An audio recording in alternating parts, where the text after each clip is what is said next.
Hello, my name is Miki Wright. I want to welcome you all to Beauty Superstars Talk, your backstage pass to experts in beauty. So, hello, beautiful people. We have made it to December. Yay. So, one of the most wonderful things about the beauty industry are the lives that we get to touch and those that touch ours. Often we're part of every significant event in our clients' lives, from prom to weddings, having children, birthdays, caring for loved ones, unfortunately, even the deaths of some of their friends and family. And we have the opportunity each time we see them to impact their lives. So in that way, we are all life changers. So go ahead and give yourself a big pat on the back because you indeed are a life changer.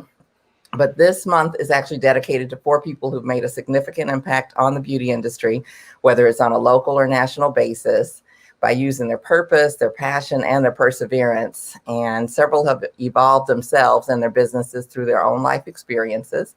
And I can assure you that you will leave feeling pumped up and motivated as you hear their stories.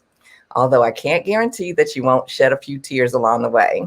So we've made it here to December 2020. So it's a big hallelujah moment. Whether it's been good for you personally or not, it's probably been one of the toughest years nationally and globally, of course. But if it's taught us anything, it's that life is about navigating whatever it brings, whatever it brings us, whatever it throws at us, however it comes, and hopefully with a little grace and a little faith, or a lot of faith. So most of my guests this month have been tested with their own challenges well before COVID hit. And it's their resiliency, their ability to make lemonades out of lemon, and everything they've done and are doing in the beauty industry that makes me want to honor them and for you to hear their stories. So my first guest is Mr. Chet Bennett, and he spent most of his life opening and running one of the best cosmetology and barber styling schools in the country. And he has helped countless students, some of whom may have floundered or chosen a more dangerous career path without Mr. Bennett. He's continually bringing the latest technologies, expanding, adding new programs, even started a daycare as an extension of the school.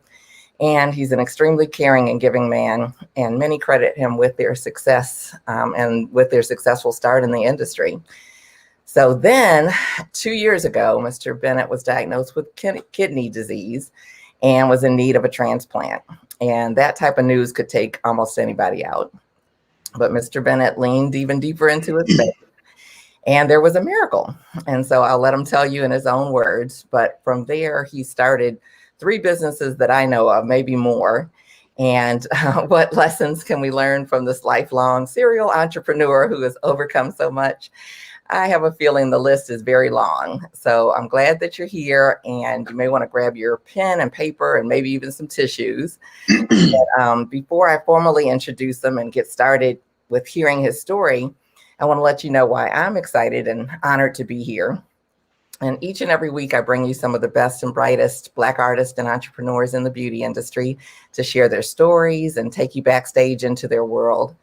My name, again, is Miki Wright, and I want to invite you to subscribe to our new Beauty Superstars Talk podcast, which is on Podbean right now and soon to be on your favorite podcast sites, including Apple, Spotify, and more. And if you're on YouTube with us, we invite you to subscribe and ring the bell so you won't miss an episode. I actually started Beauty Superstars Talk as an opportunity to celebrate Black artists and entrepreneurs who are excelling in the beauty industry. It's actually a way to preserve our history and to encourage entrepreneurship in our industry. So I've had the pleasure of doing almost everything you can do in the beauty industry, including becoming an award-winning hairstylist and educator, helping thousands of other stylists and salon owners to get more clients and make more money. I'm also second generation in the business with both my mom and sister in it as well. And I was one of the first African-American owners of a full-service salon and day spa in the country. And you could basically say that I just love the beauty industry. So Beauty Superstars Talk was actually born out of the unfortunate murder of George Floyd and the racial tensions that erupted right after. It all quickly spilled into the beauty industry. And if you are not aware, it's like after churches, it's still one of the most segregated industries in the country. And during that time, I actually had the honor to attend several Zoom calls where some top Black artists were able to meet each other and share their stories. And for many, there was pain over subtle and not so subtle racially charged events. But anyone on that call really didn't let it stop them. And I left there feeling so inspired and with a sense that people just have to hear these stories. So I've expanded my platform to provide a safe space for Black artists to tell their own stories. So we're here to inspire, to educate, and to heal our beloved industry. And so without further ado, I want to welcome my guest, Mr. Chet Bennett, and I want to share just a little bit about him before we jump into hearing his story. So give me just a moment and we will share a little bit more about Mr. Bennett, as he has had an amazing career. And he's well known and has over 23 years of work experience in the cosmetology and barbering industry. In 2018, he was diagnosed with kidney failure and was on dialysis for a year while trying to pull the strength and will to continue his school and tend to its staff and students. Finding it hard to get up the strength, Mr. Bennett prayed for answers and wondered what was next. Soon, a former student and mentee of his volunteered to be his kidney donor. And after receiving a successful kidney transplant, Mr. Bennett has dedicated his life to helping others with kidney disease. Thus, the C. Allen Foundation was established. The foundation's goal is to raise money to assist the kidney disease population by offering counseling, nutrition, toiletries, education, housing, transportation, and support.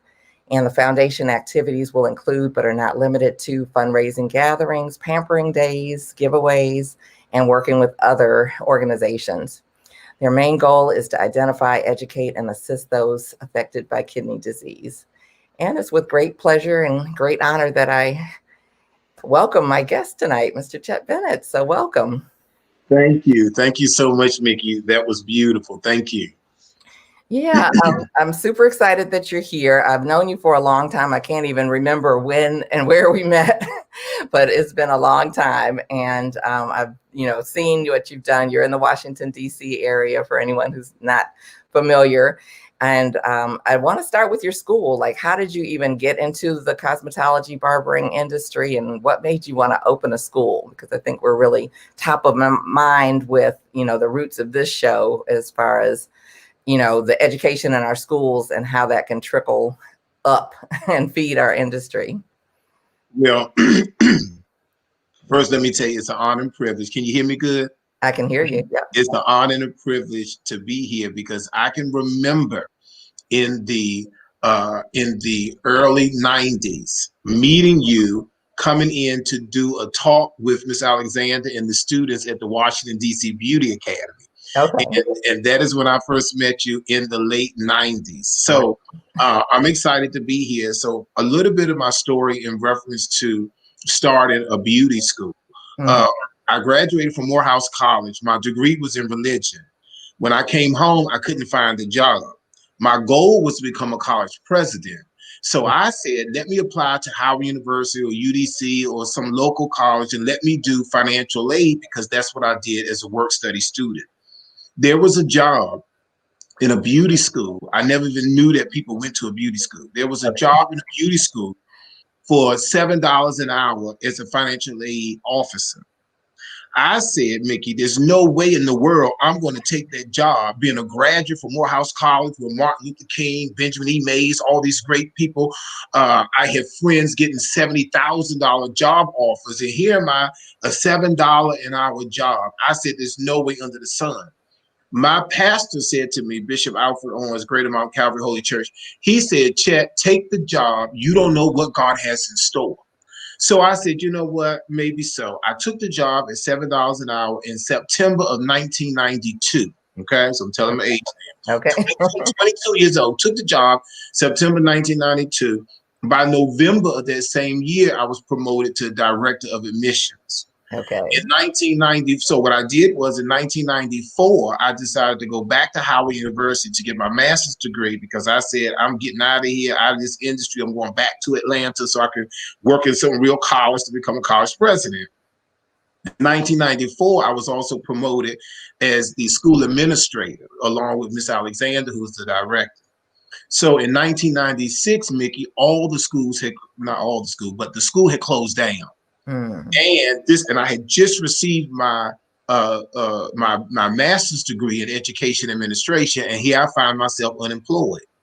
So I said to myself, I said, you know what, those 4 years that I was training people to become an entrepreneur in beauty and styling and barbering, I said, you know what, I could have took the course myself, because here am I now with 2 degrees, I'm unemployed. It so happened that the students started calling saying, Mr. Bennett, what we're going to do, what we're going to do. The state board and the Higher Education Licensure Commission called and said, we're getting flooded with calls. They don't want to go to the other beauty schools. And they said to me, you know what, why don't you think about opening the school? Now, Miki, I'm 26. I said, nobody's going to listen to me. There's no way. And I want to go back to Atlanta. Remember, 1996 was the year the Olympics was in Atlanta. I'm trying to go back to Atlanta, and I'm trying never to leave. And this is weird. I was jogging on the track of Howard University, and the Spirit kept telling me the words, now is the time. And I kept hearing it over and over again in my head. I'm a very spiritual person, and I just ignoring it, because I'm like, okay, now's the time. Now's the time for what? So I came home one day, and one of my friends, one of my buddies from Morehouse, moved to Paris, France, and he was a stockbroker. I'm sorry, he moved to London, England, and he was a stockbroker. He called me one day on the phone again. I said to him, I said, Kenny, would you believe that people are telling me that I should open a beauty school? Me, a beauty school? I'm not a hairdresser. I love working there, and I love helping people, but that's not what I want to do. And I'm telling the honest to God truth, Miki, his exact words from London, England to me. He said, Chet, if there was ever a time, now is the time. He said the same thing that the Spirit has been telling me on the campus of Howard University during my jog. And once he said it, and he had no clue what the Spirit was telling me, but he said the exact words, I decided right then and there that I would do whatever I can to open up the school. So the short version that everyone must understand is I didn't have any money. How am I going to open up a school? I had the experience 4 years, but I didn't have any money. It so happened that my mother had just won a lawsuit from the Federal Reserve Board of Governors for racial discrimination. She was a Black lady who was training all of these young white professionals. Her desk was in the hallway, and she would train these 20 some year old folks who moved into these big offices and left her still in the hallway.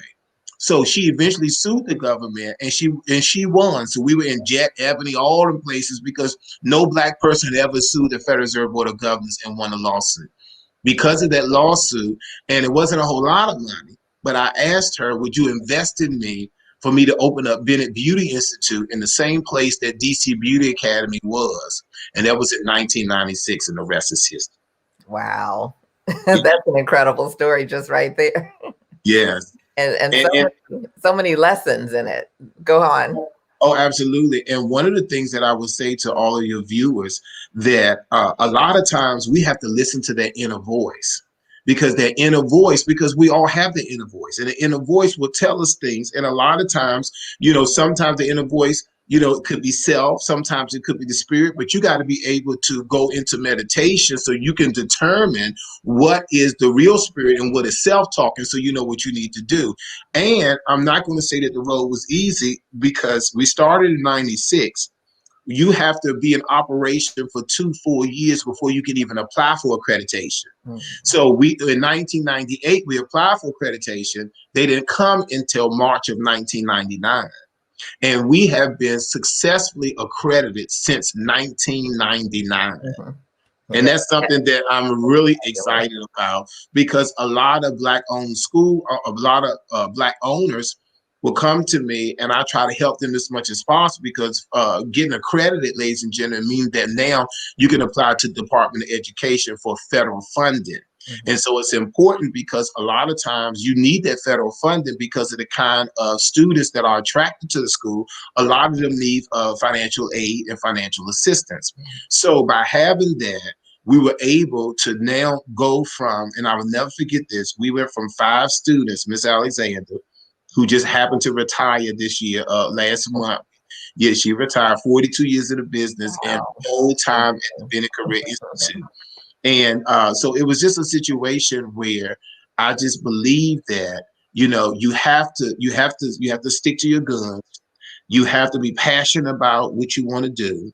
And the road is never going to be easy, but the reward is in the end. And I'm going to tell you this real quick. I'm going to jump all the way to now, and I'm going to let you go back.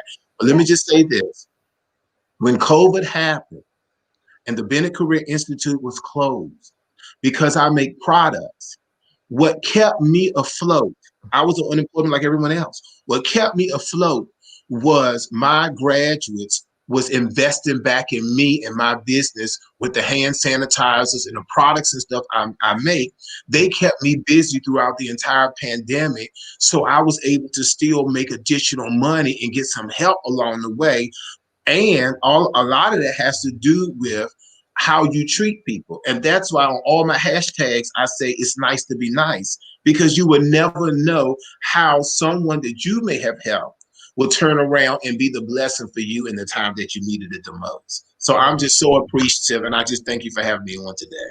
Yeah. It's like that. There's so many nuggets in that story that, like you said, the being willing to take the next step and all of that. But it's like one of the first things I heard was, you got, after getting this degree from Morehouse, a prestigious university. Mm-hmm. Like you say, Dr. Martin Luther King graduated from there. And then you have a $7.25 an hour job offer. And that's the only offer. And yes. It's like the ego, can definitely take over in that place. And, it's like it may have totally guided you away from what God had in store for you. So just that message that a lot of times we got to get out of that ego and out of our head and say, it's like, okay. Absolutely, because I think about it, and a lot of times, and somebody that may be listening to us now, will be approached with something that they feel as though that they are much higher than that they are much more worthier than that. But a lot of times I tell people, Miki, that if you don't work, you don't eat. That's scripture. You know what I'm saying? If a man doesn't work, he doesn't eat. So it is important for us to always know that you got to have humble beginnings. You're never going to start. To me, I'm not going to say you're never going to start at the top, but it is a pleasure and it is a joy to know when you started something on the ground and to see how it can grow. Because remember, we started 1996 on Rhode Island Avenue in a shopping center above the Popeyes and Ashley Stewart. Mm-hmm. And now, I have a 30,000 square foot facility building that I own in the heart of Catholic University. Black family owned business right there where we take up a whole block. So to me, I'm just so grateful because it's all about following your plan. Everyone that's listening, you got to have a plan, baby, because when you think about it in your head, it's just a thought. You have to write that down. You have to put that on paper. You have to breathe that to life. And once you breathe it to life, you cultivate it and you watch it grow. But it's all about how you treat people. You got to treat people right. What's so funny, Miki? What's funny was when I first started, my mother said to me, Chet, there's no way that we can stay in business with you having $10,000 credit cards a month on American Express and stuff, because I had the big head syndrome. I'm the beauty school owner, baby. I'm sitting on Connecticut Avenue having power lunches because I became in '98 the NCA president, National Cosmetology Association president of Washington. So you couldn't tell me nothing. So I'm having power lunches and all this kind of stuff and spending all this money.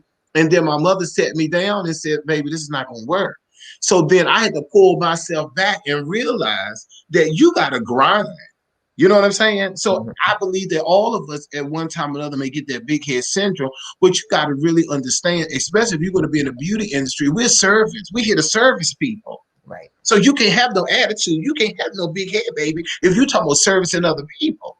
And so I had to kind of learn those lessons along the way because, again, the only jobs I ever had was internships, because the first job I really got was Washington, D.C. Beauty Care. Mm-hmm. Yeah. Yes, definitely. That whole big head will get you into a lot of trouble, whether Absolutely. It's debt, whether it's running off clients, all kinds of things. And going down a path that's not even your path, Hello.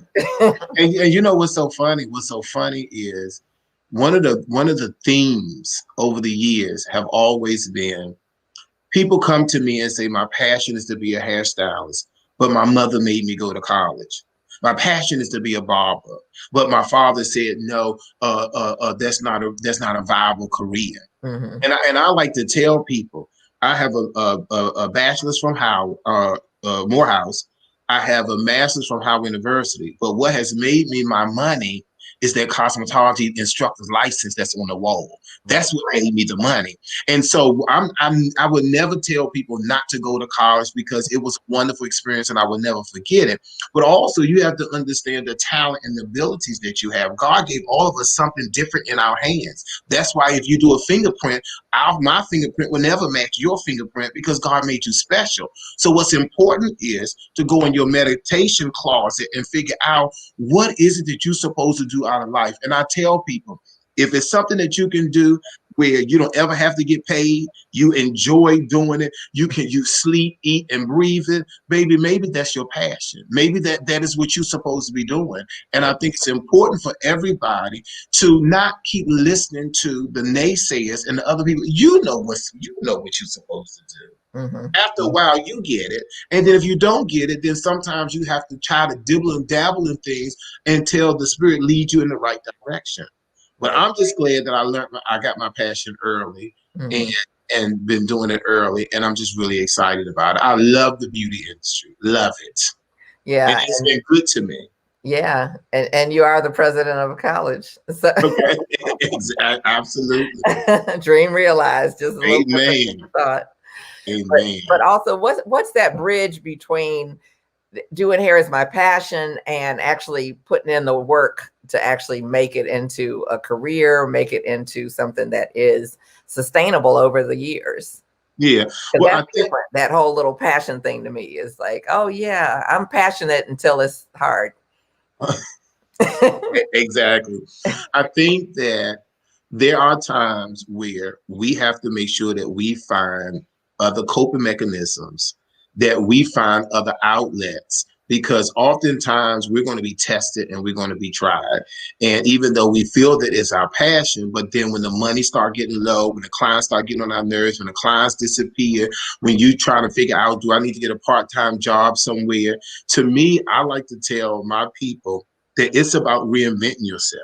Mm-hmm. What I have done over the years is I've stopped doing hair back in the early 2000s, because I said to myself, I came into this as a business venture, but Ann Ratner, the owner of the Hair Cutteries, said to me, she says, Chet, if you're going to be in this business, you need to know the business through and through. You need to go to beauty school. You need to get your license. And what I did when I opened Bennett Beauty then. When I opened the Bennett Beauty Institute, the first thing I did, Miki, was I went to night school. Because I had to know the experience. I had to experience it for myself. So guess what? In my book, My Business is the Beauty Business, I tell everyone, if you want to be in this business, you need to go to school. Mm-hmm. And I find people who are lawyers, I find people with several degrees, and they look at me like I'm crazy. Oh, how hard is that to run a beauty salon? How hard is that to be in the beauty industry? You won't find out, sweetie, until it happens. Right. And even to this day, 2020, I still have to counsel people and let them know you need to enter the program because you need to know what you're doing. People may not understand this, everyone. Right. But we are some funny kind of people. These creative hairstylists and barbers and makeup artists and all these tattoo artists and all that. We are a funny kind of bunch, Anytime you see a hairstylist, she may have on a wig today, she may have a bald head tomorrow, she may have blonde hair Thursday, she may have red hair Friday, she may have green hair on Saturday. Baby, it's one of these things where, we're creative. We're artists. And so what's important is a lot of people that's not in the beauty industry and open up a salon, they have no clue our temperament. They have no clue how we operate. So because of that, they end up losing their business because they thought it was so easy. How hard can it be to open up a hair salon or barbershop? But baby, if you don't know the details about the beauty industry, then I don't think it's something for you to do. So part of what I would say to you is that a lot of times it's their passion, but guess what? We all get tried in the fire. We all have to reinvent ourselves. You know what I told hairstylists and barbers, with hairstylists during COVID? I told them, I said, listen, you didn't get your license from Sears and Roebuck, sweetie. We went through the whole entire 1,500 hour in the textbook. In the first chapter of the Milady book, it tells us the array of things that we can do. Our license. So it's not about just being behind the chair. I told a lot of the stylists, why aren't you making wigs? Why aren't you making pieces? Right. I tell the barbers, why aren't you doing male units? What's Right. going on with makeup, facials? What are the different things that you can do? Because we know how to do pretty much everything. What about making products? So sometimes you gotta evaluate and look at your audience and see what are the other things that I can do. Because one thing that I teach is multiple streams of income. Mm-hmm. Sweetie, you can't bank everything from being behind the chair because you're going to be tested, and one day you won't be able to go behind the chair, but you still got to pay that light bill because Pepco is calling. Right. So it's important for you to diversify yourself, to do multiple streams of income, and to tap into what else can you do that's amazing. Right. Right. Yeah. And I think the clients come to us for so much more than just what we do with our hands that we forget or don't realize. It's like, oh, okay, they want that connection. They want, the instruction that we can give them. It's like you say, it's like we can do a wig for them. We can do all of these things. Mm-hmm. The thing that you mentioned with, you're making it through was with the products. And we just finished up, winning at the retail game month, because I think it's so important that we start to embrace that part of the industry, which most, hairstylists still tend to say, it's like, oh, well, I'm not a salesperson. I don't do all of that. I don't know that. And to me, it just really makes no sense. First of all, I just believe that, well, one, people need to get out, because it wasn't until I started traveling where I discovered that a lot of salons, they make 40, sometimes 60% of their revenue through the retail. Right. And I say to our Black stylists, what are you so scared about? Right. Why in the world would you become a doctor, a barber, or cosmetology, but then you give them a prescription and send them somewhere else? What kind of sense does that make? What kind of sense does that make for you to send them to the beauty supply store to get something when you can have it right here? What kind of sense does that make for you to tell them, oh, well, you need to go and get so-and-so something? No, sweetie, here's what you need to take with you, and we'll ring you up at the front desk. And they're going to appreciate their stylist more because their stylist was able to help them and give them the guidance. Because, Miki, no matter how much we love clients to come to us every week, a lot of people do not have that in their budget, but we still want them to maintain the healthiness of their hair until we see them again. Absolutely. Oh, don't you hate those clients who come back after 2 months, their hair raggedy, is breaking off, they need a relaxer bed. We call it a Christmas tree because because we lighten up everything on the ticket. Okay. So everything is lit up on the ticket. But if you educate them and teach them how to maintain doing visits and give them the products that they need through the retail, then and then it's easier for you when they come back in. You go, oh, here we go, baby. Let's go to the bowl, because they were able to still maintain their hair. Absolutely. And I think that if there's any stylists that's listening, it's important for you. I tell my people, what about the take-home kit? What about the travel kit? When you know that stylists are going out of town, you make you some oil. You get your little brush and comb set. You come up with your shampoo and leave-in conditioner, things, and a lot of stuff, Miki. People say to me, I can't believe that you make your own products. But guess what? A lot of the basics is right in our cosmetology textbook. Okay. It's right there. Right. Yeah. So it's important. It's just important for us to just realize how important retail is, how important for everything to be a one-stop shop. When someone comes to your place of business, how in the world they come in for a weave and you don't have the hair? That makes no sense to me. Right.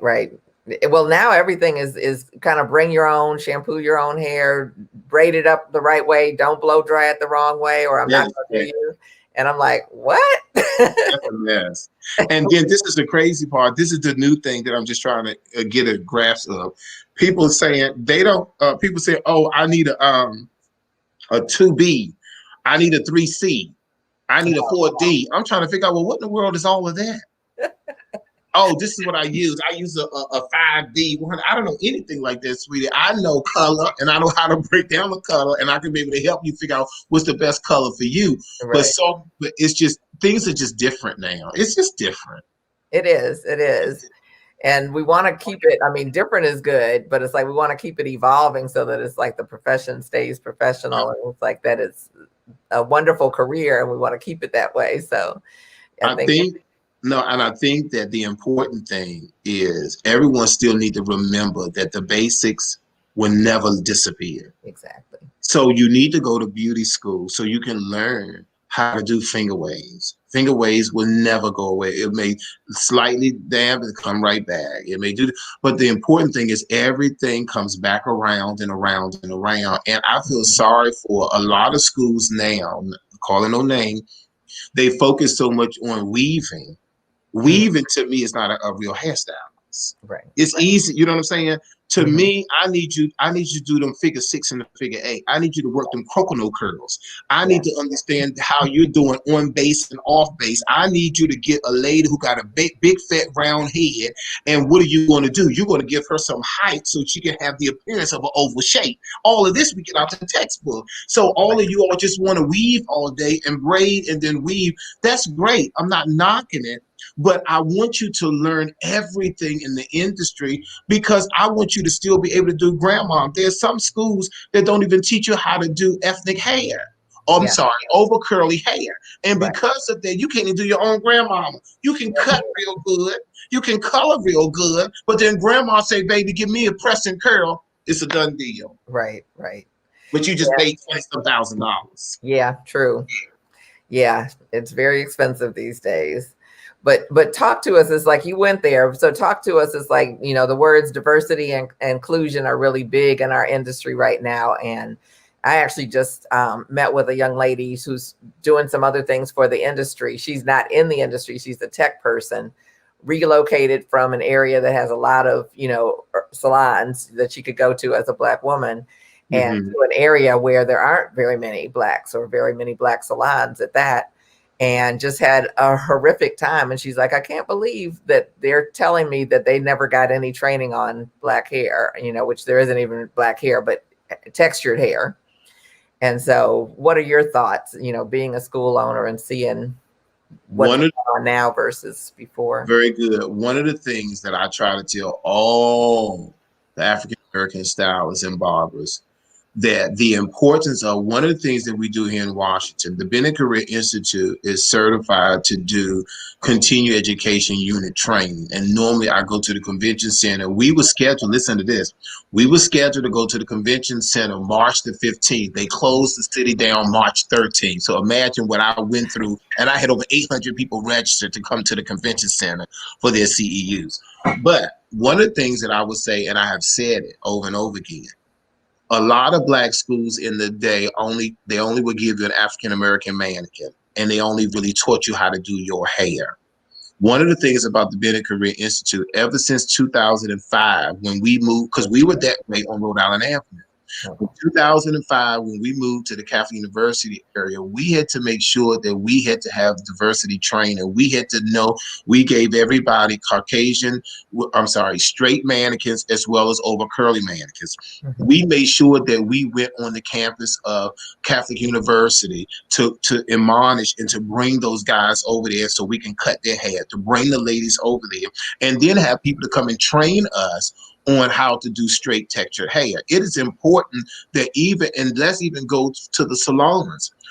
Now that is gentrification, there are a lot of salons that are having a difficult time because in this area, most of the African Americans have now moved on to Maryland because it's very difficult and sometimes truly expensive to live in the District of Columbia. So when they go to Maryland, guess what? The clients go to Maryland and they go into the Maryland salons. And I've noticed that C. Allen Signature, my salon, before I gave it to Dr. Williams for the kidney, I was half and half. I was about 50% African American, 50% Caucasian. And what I try to tell everyone is you got to reinvent yourself, and it starts with your look. Why do we still have the old-timey barbershop? And some of you listen to me right now, you know you in that hair salon that has not been renovated since the 50s and 60s.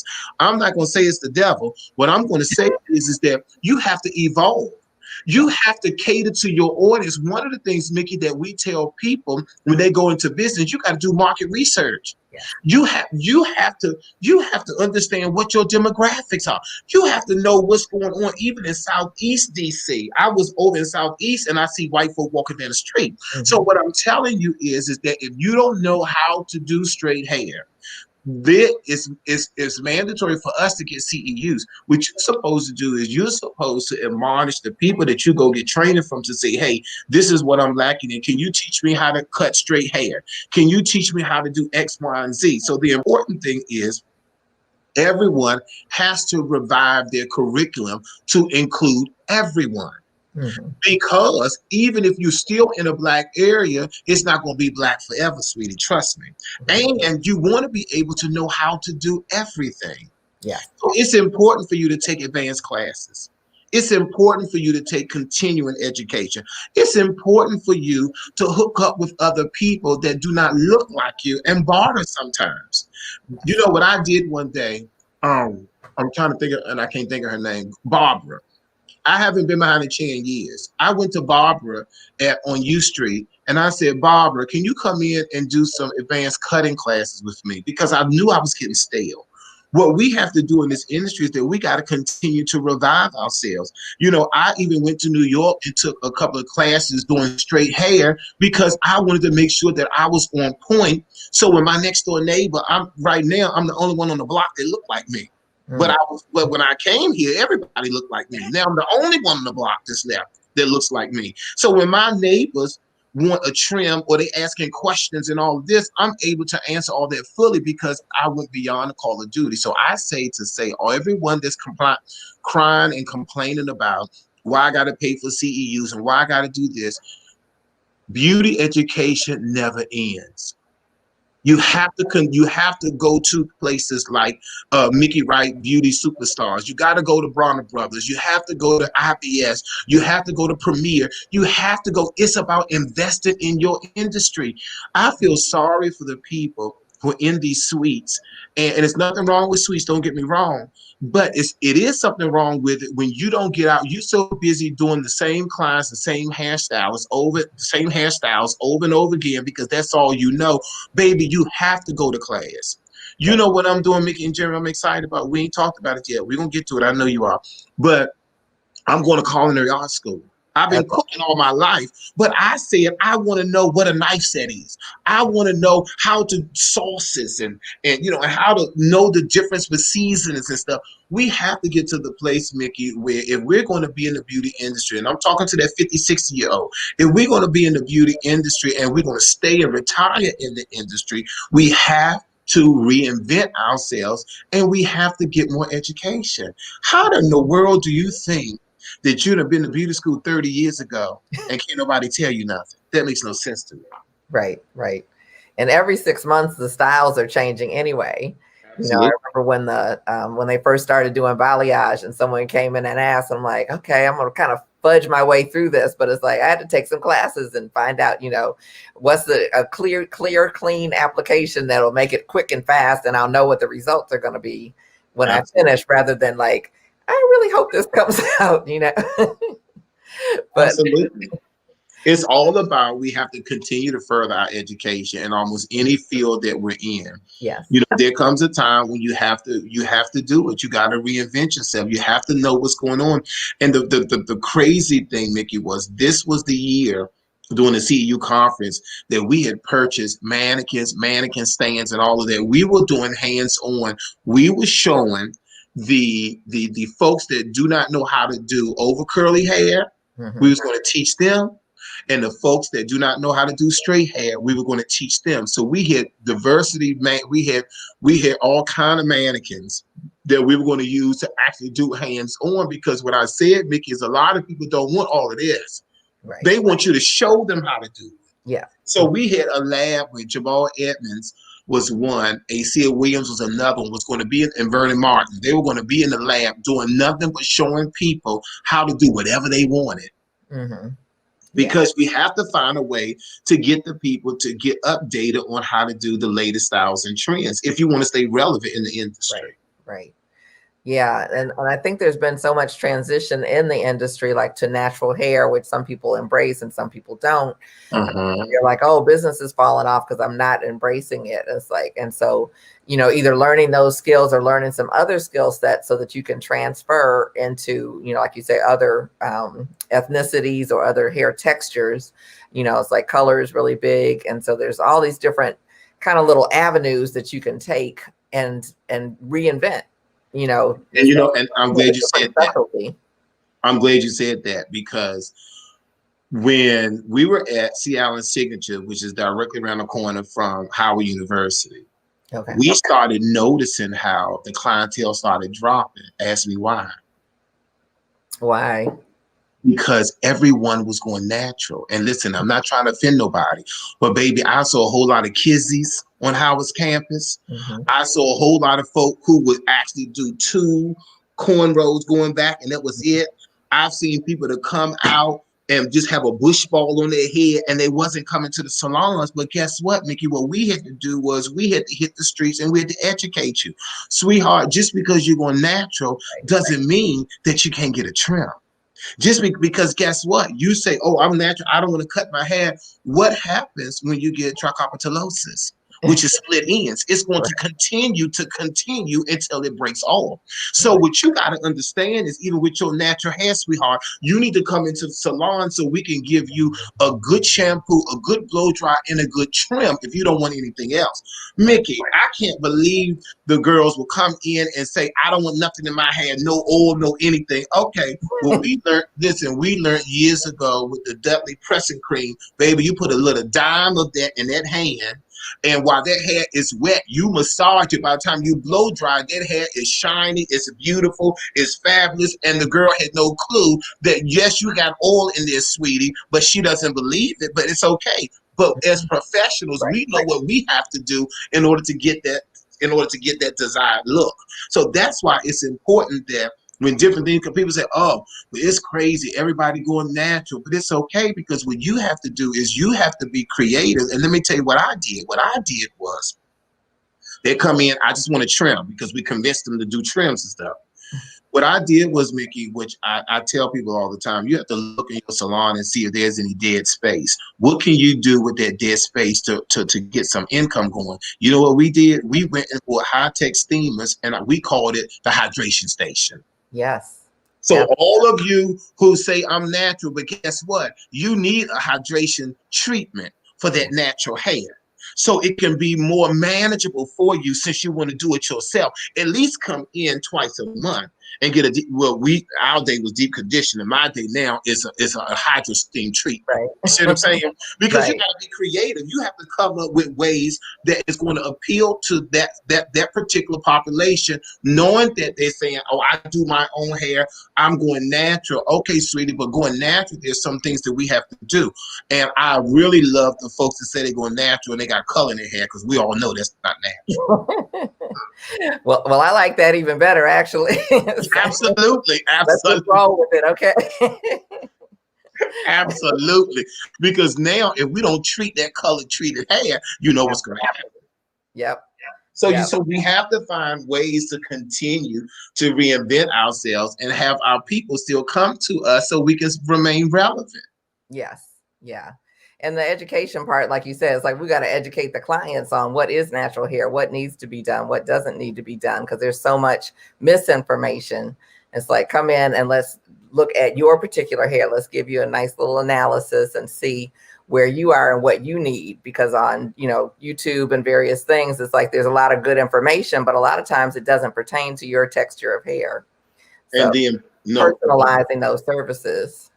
Absolutely. And people must understand that one of the biggest ways to gain a clientele, if people were to ask, it's about the consultation, baby. It's about you educating. Okay, don't get me started now. Let me fall back. Nope. Go ahead. Go for it. But that's the most important thing. You have to be able, and now that it's COVID, this is even a better time, because you're not super booked and all of that. You have to sit down. Let me tell you what I do, Miki, what I used to do. Please. I will pull that stool over. Mm-hmm. And I will sit in front of you eye to eye. I'm not up here. Now I'm right here. And I'm sitting in front of you eye to eye as the doctor professional that I am. And I begin to tell you, I'm analyzing your hair and I'm telling you all about it. And one thing I know is people want to believe what they hear from the professional. And it is important for us to be able to get that client and explain to them, and let's do a couple of tests. Let's do a porosity test so we can see the ability to absorb moisture, so we can see, the density of the hair, so we can have a real good conversation with them. We need to do the elasticity test. We need to be able to take a strand and stretch it and see how far it can stretch and come back. If it pops instantly, then you know that there is an elasticity problem. You got to take it back old school when you do your consultation. And while you're doing your consultation, you're talking to them. Sometimes I turn them around in the mirror and I begin to show them their hair and show them what's going on. But I'm having that conversation and then I'm telling them now, you need to get this because this is going to do so and so such and such. Now you need to get this because this is going to do so and so such and such. And then we even go into, before we do the shampoo, what are the different types of shampoos? Why is it important that I do a clarifying shampoo with you before we begin to do anything else? If you break that down to them, they're going to believe you, they're going to trust you, and they're going to be with you forever. The biggest thing that my clients, that I don't do anyone anymore, but the biggest thing is they used to say was, I used to love our conversations. Why? Because I was teaching them along the way. I have a problem with hairstylists who hide their products. And you're going to give somebody a short haircut and not tell them how to mold and wrap their hair, not tell them how to hold on. They go to the hair salon on Tuesday, sweetie, Saturday, you will never even know they went to a hair salon. No curl, no nothing, but you didn't tell them how to maintain their hair. We have to change the game and we have to go back to the basics. If you want clients to continue to come to you, you have to educate the client. Right. You just can't come in. And it's amazing to me how people come in, even with the barbers. Let me just say this for a second. I have a problem going into a barbershop, spending my money. And you say, haircut, you drape me. You say, how's your day going? I'm fine. And then you start talking to someone else, or you just continue to cut. And then the next thing you know, you take your cape on. What kind of connection did we make that make me want to come back to you? If you did, and I have a bald head, which means that I don't have nothing extraordinary for me to say, well, I got to come back to this person. You have to be able, and I tell this, and it's also in my book, Miki, I tell them sometimes with a new client, you got to jot a little something down. If you're real busy and if your mind like mine, you're going to forget stuff, jot a little something down because guess what? Let me tell you what happened. So when Miki come back to me for the second time, and I know that she's coming, I already saw the book, already saw when she was here, and she came because she was going to her sister's graduation. When Miki come back and sit in the chair and say, oh, Ben, it's good to see you again. Girl, how was their graduation? Oh, that wasn't last time I was here. I was going to my sister's graduation. Oh, you remember that. You got him. You got him. Yep. Yeah. And you're not lying and you're not being pretentious or anything, but there are ways that we have to do to engage with the client. When we talk to each other, when we on that phone, on that earpiece the whole time, and we're not engaging with the people, and then you get an attitude when they sit in somebody else's chair or they go to the salon down the street, that's because you didn't do no connection. It's a connection. Absolutely. Let me just ask you this. It's like with, you were talking about the consultation and the importance of it. Have you ever had someone tell you, like even before you get to the bowl or when you get to the bowl, that they want to come back for next time? Absolutely. What happens a lot of times is once we finish the consultation, they say, I'm glad I came. Oh, yeah, I got to tell my friends about you. You taught me so much. Oh, yeah, come on, let's go.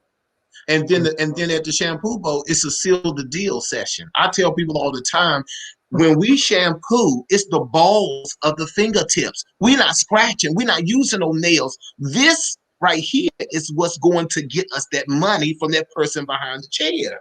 Right. We're using our hands, and we know about manipulations and different manipulations for us to use in order to. And for me, being a big black man, I know. Do you back in the bowl? Because I know what to do. You see what I'm saying? Right. And do you know, Miki, that some people can really do their hair. People have said to me, I'm here because I need a good shampoo. Yes.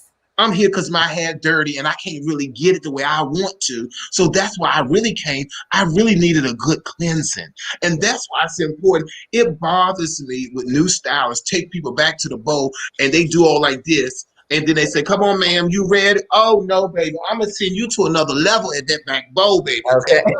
Baby, I got to get up in there. I got to be able to let you know that you are appreciated. Yes. And I want you to come back.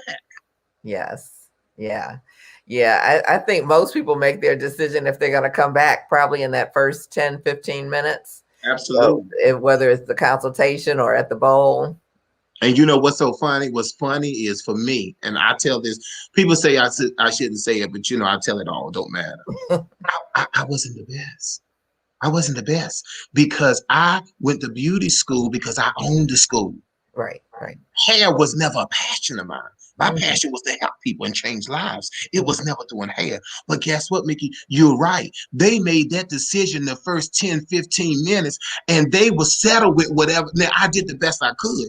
And then I realized what I did good was relaxers and sets and wet work. So I tried to do all wet work. Now, I love back in the day my Kazuri irons, baby. You couldn't tell me nothing with that Kazuri irons. Now, you couldn't tell me nothing here.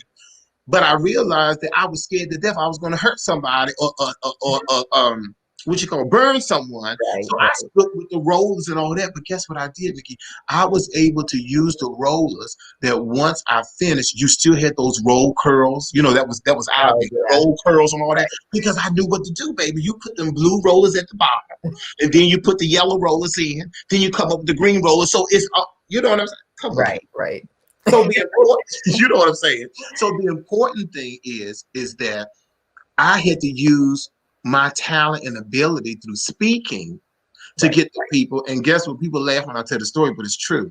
And Miki, to seal the deal, when they were under the dryer with that set, I would get on my hands and knees and give them a foot massage. Mm-hmm. And most of my folks was church women who ain't had no man. To get on your knees, these big black knees, and give you a foot massage, huh? Baby, it's a done deal. I'm gonna see you next week, Miss Johnson. All right, thank you, baby. It was a done deal. And that's what I'm telling the listeners now, the viewers now. You have to find what are your specialties? What are your positive things that you can do to bring that person back? Because but you know what I really realized, I'm gonna stop talking, but what I really realized was when you just focus on them. Yeah. That was one of the most important things. You ain't do no talking. The phone ain't wrong since you've been on the phone. It ain't wrong. It's important for you to focus on that individual in the chair. And if you did that and made them feel special every time they came in the door, and now with COVID, you got everything from shields and all kinds of stuff around you. This is your opportunity to seal that deal with that client, because if the client can trust you and the client has been educated by you and they okay with their hair, is decent for them for the 2 weeks or whatever, it's a done deal. Mm-hmm. And when are we gonna understand that? How are you gonna have an attitude in this industry, sweetie? That makes no sense to me. How are you gonna put somebody in the chair and talk to the baby father on the phone the whole time? That makes no sense to me. How are you gonna keep stopping and taking calls from other clients who come in? That makes no sense to me. You got to understand that $50, $40, I don't care if it's $22, that's $22 times whatever, that's going to do something amazing for you. And the best thing, I'm going to stop after this, the best thing is holiday time. Oh, do I miss being a stylist doing Christmas, baby? Because that is when a lot of times they do it outside of Christmas, but the important thing is they showing their appreciation because you showed appreciation. Right. And I tell the male stylists, you women don't say it, Miki, but I tell the male stylists, if you go to the bathroom, when you come out the bathroom, you do this in front of your client. Mm-hmm. Because in the back of your client, Miki, in the back of your head, you saying, did Bennett wash his hands? He just sometimes you got to do that. Mm-hmm. But sometimes you got to do things to make it obvious so that people won't have to ask. Right. See, my mother was my first client. The first thing she said, boy, you wash them hands. So it's important. You know? So it's important for you to do the little things to make sure that the client is being satisfied. That's why you're supposed to get a little refrigerator to offer them some water. You can get a big case from Costco for $3 or $4. Right. It's important to make sure that you cater to the people that you're there to serve. Mm-hmm. Yeah. Yeah. And I think you raised like a really important point, and we'll, go into some other things as well, but with making sure like that they see you drying your hand, that you wash your hands and all that. It's the same thing with COVID right now, with making sure that they see you sanitize and that you're putting that on social media, because it's like we may have been doing it all along, but they don't know it because we've just been doing it.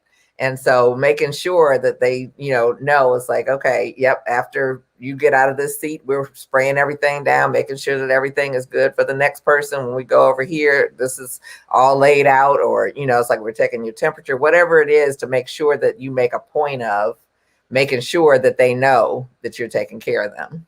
And you know what we do at the Bennett Career Institute, and I did this on purpose. Not only do we have shields between each station, but a lot of times we work out of two stations. One client will go to this station, and when we finish, we take the next client at the other station. Then we come back and sanitize that, and we let the client watch us sanitize and clean. We use disposable capes.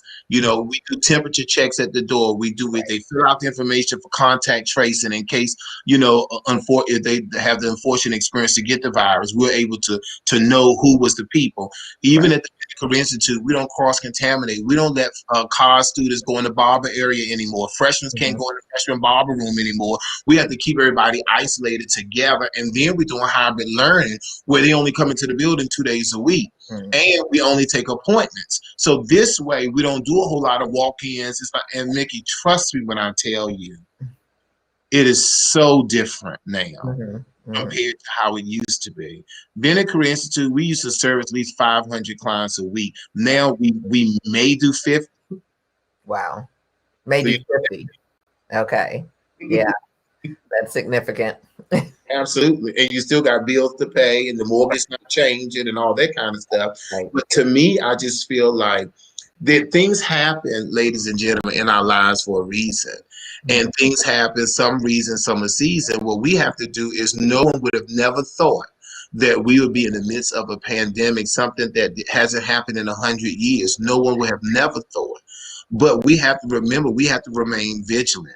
We also have to take precautions. We have to make sure that we have that mask on. We have to make sure that we're washing those hands. We have to make sure the hand sanitizers are out. We have to make sure that we have face shields as well as face masks. Right. We have to make sure that we take our time and not put our lives in jeopardy to service clients. I have a problem with all of this home styling and all this kind of stuff. I understand that we have to do what we have to do. I got that. But your health is more important. And this is why I've been preaching for years about multiple streams of income. Sometimes you got to be creative and do different things. You know what I'm saying? But it's important that we make sure that we do what we need to do in order to survive. What I did, Miki, I applied for every grant in the world, and from Facebook on down, and guess what? I received them.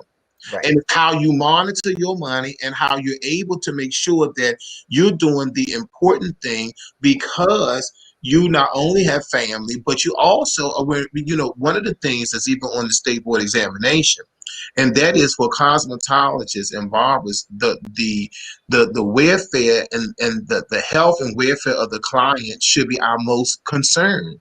That's what we should be concerned about more than anything.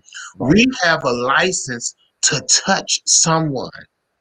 That's really big, because if you go and touch somebody now, if you want to, it's assault and you're about going to jail. But we have a license that we can put our hands on someone else, and because of that, we have to go by every precaution that we can to make sure that the people are safe. Yes, yeah, and that's really the only reason they have licenses. Absolutely. Is to protect the public, and so that's what we're charged with. We're getting licenses, like, to protect everyone, including ourselves. Yeah. Well, that's a good segue into, your health challenges. It's like I wanted to, explore some of that with you, because I know that hit. I mean, I can't imagine that you saw that coming either. So can you tell us a little bit as far as your experience? Absolutely. So I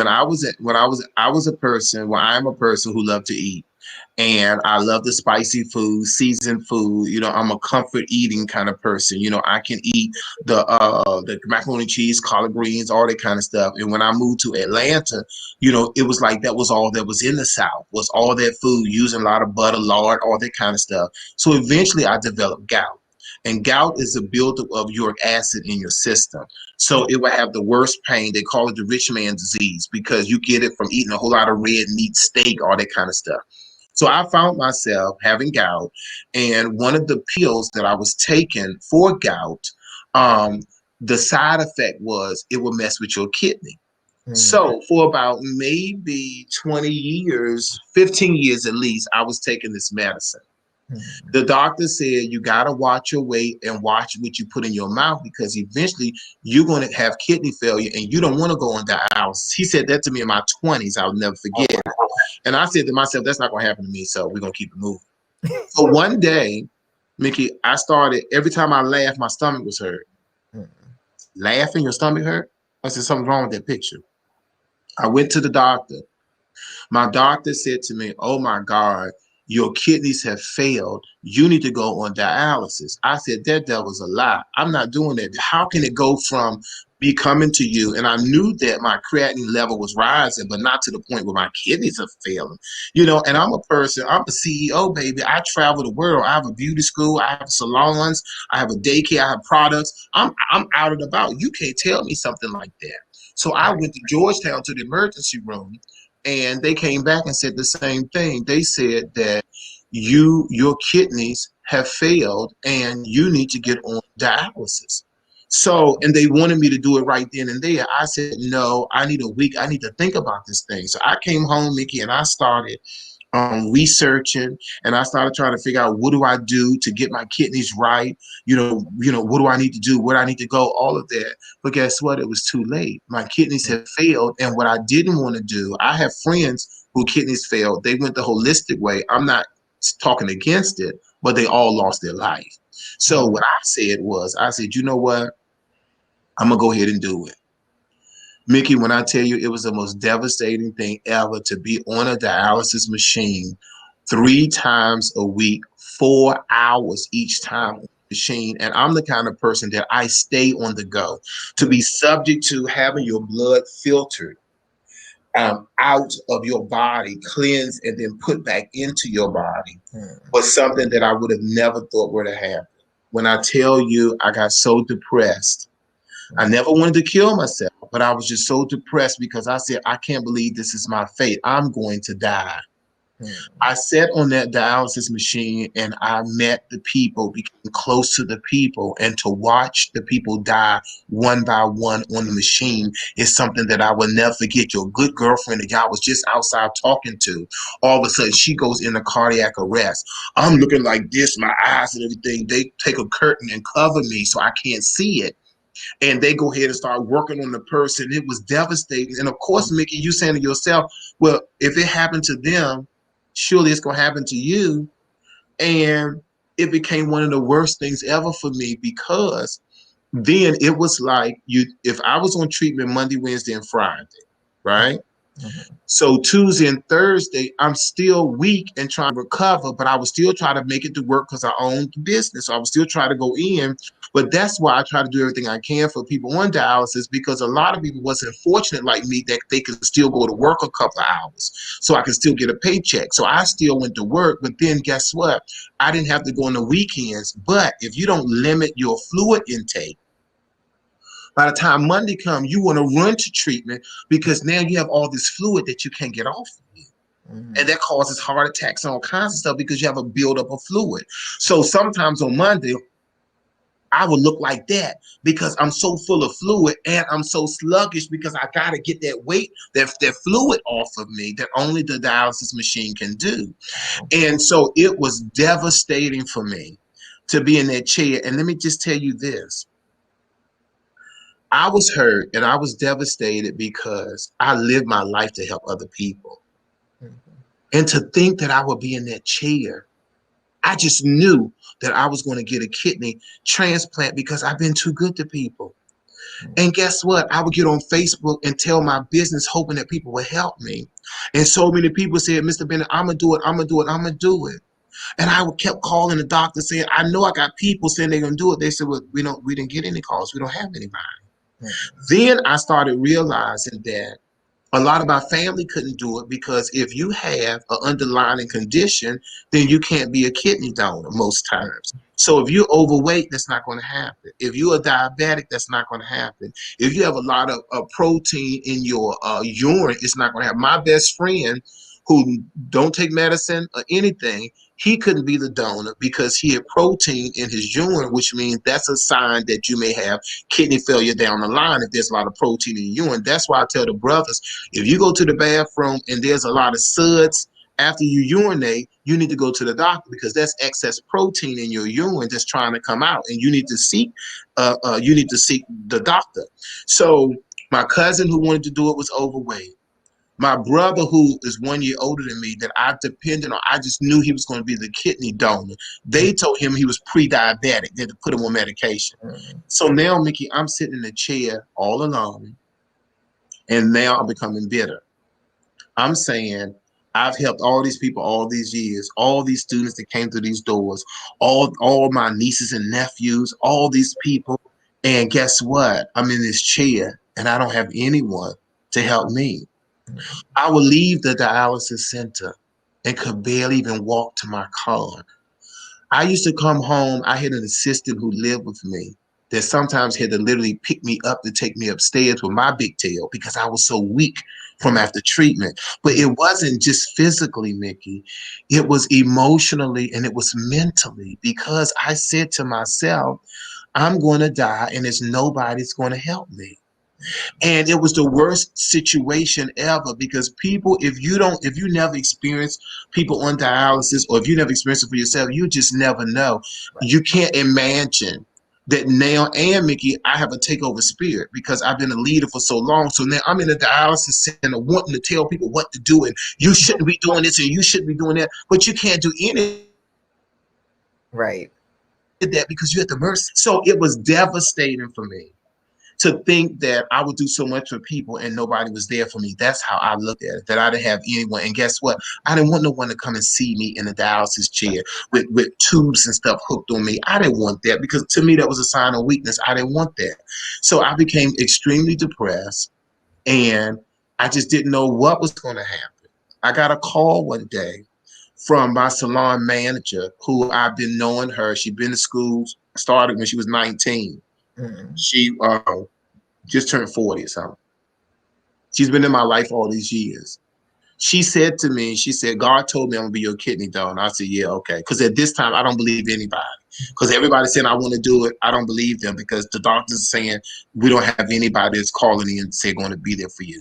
And that bothered me the most because then I didn't want to hear nobody on Facebook, oh, Brother Bennett, I'm going to do it and all this kind of stuff. No, you're not, because I've been here all this time. Nothing's happening.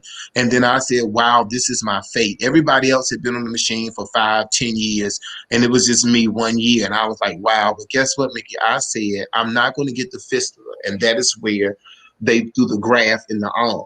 I said, I'm not going to do that for my treatment because you got to get pins, needles, and stuff stuck in you. And I would see people bleed and all that. And people would just be cringing when they get the needle. So I had a port. Yeah, I had a port here. And I said, so they kept on telling me, you need to get the fistula. You need to get the fistula. You need to get this. I said, I'm not getting that. I'm going to get a transplant. I was speaking into existence, even though I had no clue what was going to happen. Right. The lady came to me, Acia came to me, and she said to me, she says, I'm your kidney donor. I didn't believe her. And then she said, for real, they just, and so I called the doctor. They said, we can't release any information. So then all of a sudden, they finally said to me that Acia Williams is going to be your kidney donor. Wow. For a minute, it didn't sink in because I'm still depressed. I still can't believe that I'm in this by myself. And I kept on telling God, you got to have something more for me because I know this is not my ending. I can't end like this. And when she said that she was the donor and they said we can have surgery anytime we want, I said, wow. So not only did I broke down and cried, I told her I was going to spoil it forever. You can't pay people. That's against the law for a kidney or any kind of organ. You can't pay people. So I was like, I just couldn't believe it, even all the way up until the day of surgery. And I even had people to tell me not to do the surgery because they was like, I don't know about this kidney transplant thing, not to do it. But that was the only way for me to live a longer life. When you have kidney failure and you're on dialysis, it's called end-stage renal failure. It wasn't, Mickey, until I went to the Medicaid office to try to get Medicare, because in order to get a kidney transplant, you got to have Medicare because of the lifelong medicine that you have to take. And that's not going to just happen with your regular insurance. You got to have insurance and you got to have Medicare. So I'm down in the Medicare office.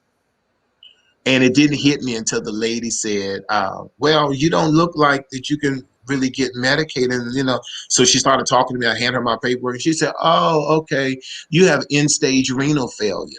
And it did not mean anything until that lady said in the office, end-stage renal failure, meaning that there's nothing else left besides end-stage.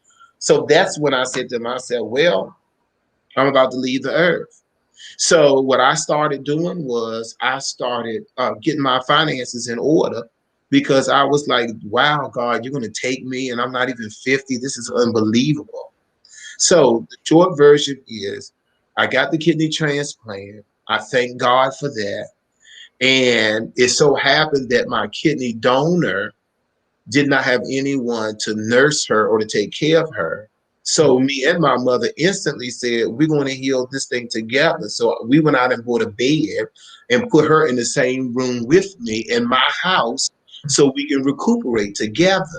And when I tell you, there are times now, and I don't want to get emotional, but there's sometimes now, Miki, that I ride by Washington Hospital Center and know that I don't have to turn in there to go and get in that chair.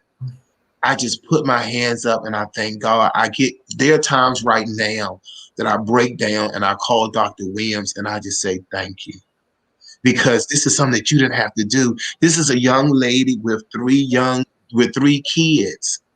And for you to say, I'm going to go under the knife and not knowing what's going to happen to me for you is something that I will never forget in all the years of my life. And we admonish anyone to be a donor, because she has one kidney and she's doing amazing. And the doctor reassured us that you can live off of one kidney. And I just think that, so one of the things that came out of that was eventually I'm going to own Sea Island houses, a transitional house for people who just got a transplant, but they need to go somewhere. It so happened that because I own the school, I had an assistant to stay with me, to wash me and take care of me and all of that. My mother's almost 80 years old. She came over every day. She was in the trenches, but I felt bad. I don't want her carrying water and cooking and doing all of this stuff. And so Acia, Dr. Williams, was there with me in the house. Thank God people bought us the kind of foods that we can eat and all of that. She recuperated. She left. I couldn't eat seafood for a year. I had to monitor everything for a year. I started out with 20 some pills, and then it wound down to now I take 12 pills a day. And it's like easy clockwork. If you want to live, you're going to take the pills, and it's easy clockwork. And I'm just so appreciative and I'm so grateful for her giving me the kidney and for me to be able to be healthy. And I told you before we started the show that my year anniversary of having a kidney transplant was April the 9th. And the first thing I had, listen to this, I had a plane ticket to go to Berlin, Germany, the week of the 15th, the week right after my kidney transplant. But guess what? Corona came and we wasn't able to do anything. But I'm just grateful that God brought me out. When I tell you I learned so many lessons sitting in that chair, I'm just going to tell you two, and we can move on. The first lesson that I learned sitting in that chair was you got to put yourself first. What I realized, Miki, and what had me depressed was the fact that for years, I took care of so many people. But guess what? When it was time for someone to take care of me, it was my mother. It was Andrew Teal, the assistant. It was only a handful of people who was there for me. Even I had some friends and family members, I'm talking immediate family members, who never even came to the house the whole time I was recuperating. So the first thing I had to realize was, if you don't take care of you, then who else is going to? You have to stop putting other people first. I tell people, we put the church first, we put our grandkids, family, all of that. But when at the end of the day, we only have one life to live. So the biggest thing that I got out of it was stop trying to impress other people. Stop doing everything for the world and understand that if you can't take care of you, how are you gonna be able to take care of the world if you can't take care of you first? And we know in business, even when it comes to finances, boo, you got to put your piece to the side first. Then you go and do the stuff that you do. A lot of times, Miki, we don't do that.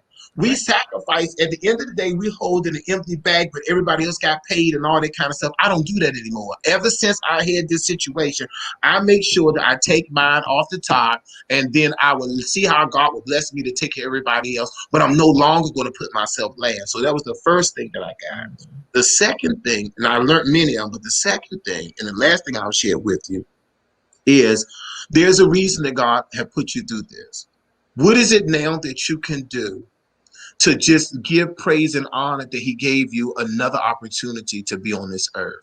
Mhm. And that is what birthed the Kidney Cafe. So I had to sport my shirt today for you. I started the Sea Island Foundation nonprofit, and that is for to help people with kidney awareness, to help people understand what's going on. Do you know in DC we have the highest rate of kidney failure in the United States of America is right here in Washington, DC. So what I decided to do, Miki, and I know this is my passion because I'm the happiest I've ever been, I created the Kidney Cafe. The Kidney Cafe is where I go on TV and I cook dishes with the mindset that people have kidney disease, or they may have kidney disease, or they have certain stages of kidney disease, and what can they do? So I had to research it and become a kidney coach to understand that there are superfoods that's best for us, like cauliflower.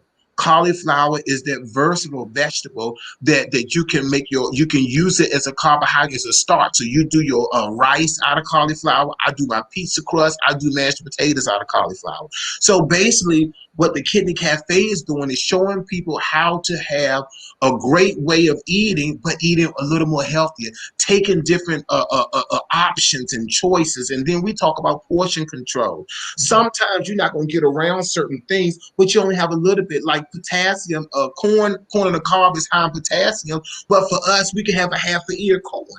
And baby, I take my time with it because I love corn. I take my time with that half an ear corn, boo, because I want to still, even though I have a kidney transplant, I still want to keep my baby. So what I try to do is eat healthy. So I'm doing things I've never done before, like red peppers is a superfood.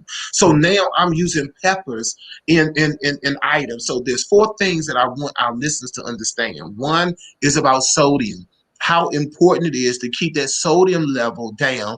It says that we should do no more than 2,000 milligrams a day, but I try to use so many salt substitutes. Like garlic is one that's good. There's a lot of seasoning that doesn't have salt in it, from Italian season to oregano to paprika, all kinds of stuff that you can do that can help you still be able to have good tasting food, but not using that salt. The next one is potassium. It's the same thing. You can't have more than 2,000 milligrams of potassium. So what you got to do, you got to scale that back. So you have to find out what foods are high in potassium and what you need to stay away from. The next one is phosphorus.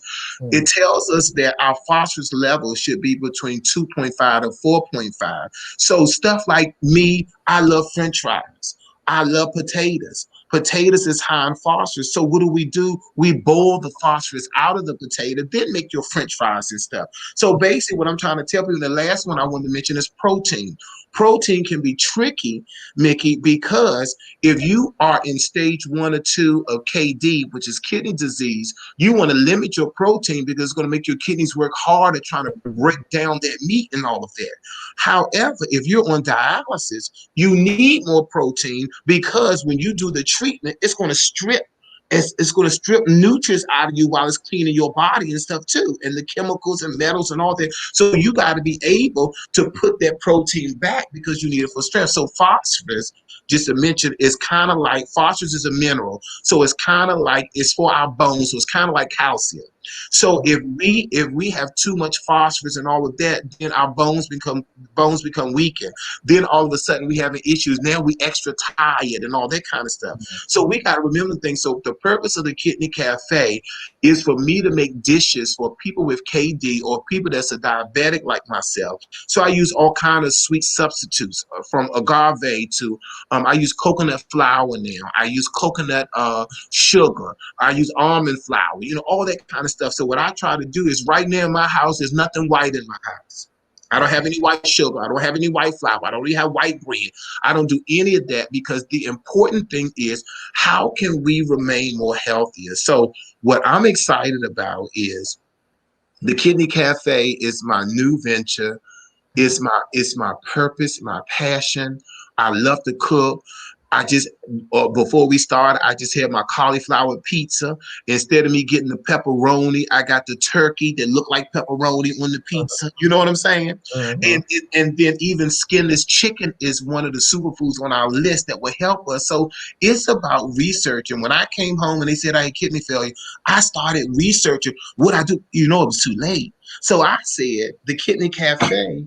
Maybe I can help people change their lifestyles in reference to healthy options and in reference to eating and stuff, so it can prolong and maybe not even have people to have a kidney disease, period, because it's about what we put into our bodies. And so that's what's really important. So I'm excited about the Kidney Cafe. I'm excited. We're in negotiation now with different networks. I'm looking at different offers on the table. We're going to put the reels out there so everybody can see it. We've been putting little snippets of like me and Angie Stone in the kitchen, me and Derek J. We've been doing little snippets now just to get everybody, interested. But we're going to be announcing at the end of the year which network we chose to be on. We already will. I think I really know the one that I'm choosing, but I'm not going to say it. I just want to see what this other offer is going to look like. But I'm excited to be able to bring my passion onto the screen and to help people live a better life. And that's what it's about. If I can help someone as I pass along the way, then my living will not be in vain. Amen. Amen. Well, that is such a powerful story. I don't know if anybody else had to pull out their Kleenex or anything. It's like I was getting steamy over here, but we're definitely so glad that you're well, and thank God for your donor and all that she was willing to do. So, just a quick question about that, because you were saying that if you have all these different underlying conditions or what have you, you're not a match for the donor. But is that like other organs where you have to match as well, or anyone can donate a kidney for anyone else? How does that work? Oh, absolutely. So what happens is that if you are healthy and you go to the doctor and you go through all the tests, then you're able to list yourself as a kidney donor. Okay. And it's funny you said that because when I was interviewing Angie Stone and we was in the kitchen cooking in Atlanta, she's on dialysis and she needs a kidney. Wow. And so I was talking to her and I went to my audience and my listeners and said, hey, I want someone to think about maybe donating their kidney to Angie Stone because she needs a kidney. So what's important is I tell everyone to go to either kidneyfund.org, American Kidney Foundation, so you can look at what are the things that you would need to do in order to become a kidney donor. There are stipulations because we don't want anyone to risk themselves. So it's important because it's you can't they don't want you to have high blood pressure. Right. Diabetes is out. Overweight is out. There are a lot of factors that could hold back, but it's important to go and find out because there could be some things because, like for example, Dr. A.C. Williams, she had a thyroid issue, so they had to get her thyroid together before we operated. So I'm not a physician. I can't really tell you. Only thing I can say is go and get screened, go and get checked out, and see if you're able to do that because you'll be saving a life. Because I'm telling you, out of all the years of living, that was my most darkest moment when I was on that dialysis machine. And a lot of people, they think about their grandma and all that on the machine, but they really have no clue on what it's really like unless you're in that situation. Right, right. that was one of the reasons I wanted to have you on as well, just to share with us, because it's like most of us do have no idea, what it's like. And it's like, I can only imagine, how trying it is. And I'm so glad that you shared, some of your lessons from it, because I think that you're always getting lessons, that you're put through situations to get lessons. And I think you shared some really powerful ones with us as far as taking care of yourself. Yeah, I just think I think that it's important. I think it's crucial that we take time out to research. And I think that's one of the most important things. It's about researching. We have to know what's going on with our body. One of the things that with the Kidney Cafe, we're trying to talk to the brothers about stop being afraid to go to the doctor, get your checkups. You know what I'm saying? Women, you can do self-examinations on your breast to see if there's a lump there. You got to know your own body. You have to know when things not right. I'm not saying become paranoid. I was a person, Miki, anything go wrong, I'm running to the doctor. And that is why when this happened to me, I was kind of shocked, because I do my doctor visits. I go to the doctor. But there are going to be times when things are going to happen in our lives. And it's going to happen for a reason, but we have to stay on top of it. And that's the important thing. What a lot of people do, especially Black men, we feel it, but we say it's going to go away. We know that something's not wrong, but we just learn to deal with it. When all of that could be avoided if we got the professional help that we need in order for us to not do this. Because to me personally, how many times did the doctor tell me? Because for me, it was also drinking. I was a social drinker, and I used to drink, I used to tear that alcohol down, baby. And that was another thing that gave me gout, but if I had the pills to knock it out, guess what? Next weekend, I was back to being drunk again, because I knew that I had the pills to pull me out, not thinking the long-term effects on things. And that's why we have to take care. We have to be the main person to handle us, has to be us. We have to be, the person to make sure that we okay. We have to know that if there's a rash, you need to go to the dermatologist and find out, because it could be an indication of something much larger.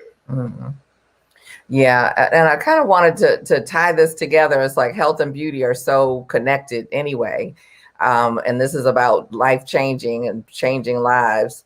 And we have the opportunity as hairstylists or whatever part of the beauty industry that we're in, barbers or what have you, where we're seeing people for, sometimes extended period of time, 30, 40 and an hour, 2 hours. And what kind of conversations should we be having with our clients, about their, what we're eating and health and those kind of things. And that's really good. The important things that we want to do is we want to start with a basic thing on asking your client, is it okay that I check your blood pressure? I believe in putting blood pressure machines in every salon and barbershop. Any salon shop I open from now on out will have blood pressure machines at the stations, because it starts there. If we in the African American community, we know that a lot of us have issues with our blood pressure that causes so many other things down the line. One of the things that causes kidney disease is your blood pressure, is diabetic, being a diabetic, all of that will affect your kidneys. And that is why I started out talking about the importance of sodium, because if you have too much salt, it's going to raise your blood pressure. And a lot of us, we do a lot of eating out. A lot of us, see, it goes so much deeper, Mickey, and I'm not trying to be on here with you all night, but it's also about the communities that we're in. A lot of African-American communities you go to, like I went on St. Barnabas Road the other day. I saw every fast food place you can think of, from Hip Hop Chicken to KFC to McDonald's to all that. And a lot of times, that is what may fit our budget to go to these places. But what we're not understanding is they have made things affordable, where you can get some great vegetables. You know what I'm saying? You can get some great meat. You can get all kinds of things now. There's all this organic stuff going on. It's just a lot that you can do. But the important thing is, a lot of times we run to what's quicker. Our kids want McDonald's, and I'm not knocking these places. What I'm saying is sometimes we have to make healthier options. We have to have healthier options. We have to make lifestyle changes. What I'm saying is that in my house growing up, we went to McDonald's every Friday. We could go to those places. We couldn't afford them. But on Fridays when Daddy got paid, we all had little McDonald's. You know what I'm saying? Mm-hmm. One of the things that you asked me is that how can we bridge it together? It's about educating our clients, first starting with their blood pressure. If we can keep people with a normal blood pressure, that can end a lot of things. Mm-hmm. If Right. we can talk to our clients, well, first of all, we got to talk to ourselves, because I've never seen so many. Listen, and I ain't talking about nobody because I know some of them listen. I had some students with amazing bodies and beautiful until they start going behind the chair in the industry. And what they're doing is they going right next door to the China. They're going right next door to get them some a mixed tea, some French fries, and chicken wings and all this stuff, because it's quick, it's easy, and it tastes good. But then we have to think about the long-term effect, because I was that person that put all that salt and pepper on my French fries. I was that person that would douse them French fries with hot sauce in my chicken. You know what I'm saying? I was that person that would get that sweet tea. And I'm telling you, as a diabetic, I can drink some sweet tea and my sugar level can go all the way up to the 200s and 300s, which is crazy, Right. off a regular thing of sweet tea. But what about the people who don't have a machine to check their levels? And they just steady doing it and steady doing it, steady doing it. You know what I'm saying? Like, for an example, orange juice. I can't take a big thing of orange juice. Do you know that would probably send me into almost a diabetic coma, Right. drinking, because of so much sugar that's in it? It's important that we start investing in ourselves. So what I would tell our clients is, how are you investing in yourself? Talk to me about your eating habits. But first, we need to get the client to work on, the stylist to work on their eating habits. And what to do, have your water. Have Yeah. your water at the station. All of this coming in with your tea and all. Get you some water, some H2O. That's one of the most important things that we can have, is some water. So it's just important for us, when we talk to our clients, to talk to them about, so tell me what's going on with you, because guess what, Miki? A lot of times we can tell before we ask them, because we're in their head, and their Exactly. hair, and you know that the hair's going to talk to you. So I have been with people, I have been with clients that I can smell the nicotine. I've been with clients where I can smell the marijuana. I've been with clients where I can smell the alcohol, all of this stuff, because one of the things that we know as hairstylists is the five senses. And we know that a lot of times that plays a big role in what we're doing. And that's when it comes to not a judgmental situation, but a Right. basic conversation. If you want to have healthy hair, a lot of times, everybody, it starts with what we put into our bodies. Right. And, you know, we say our body is the temple and all of that, but do we really act like it? Because if we act like it, and don't get me wrong, listen to this. No one loves to eat like yours truly. Okay. Oh, you talking about buffets and all you can. Oh, baby, I used to enjoy all of it.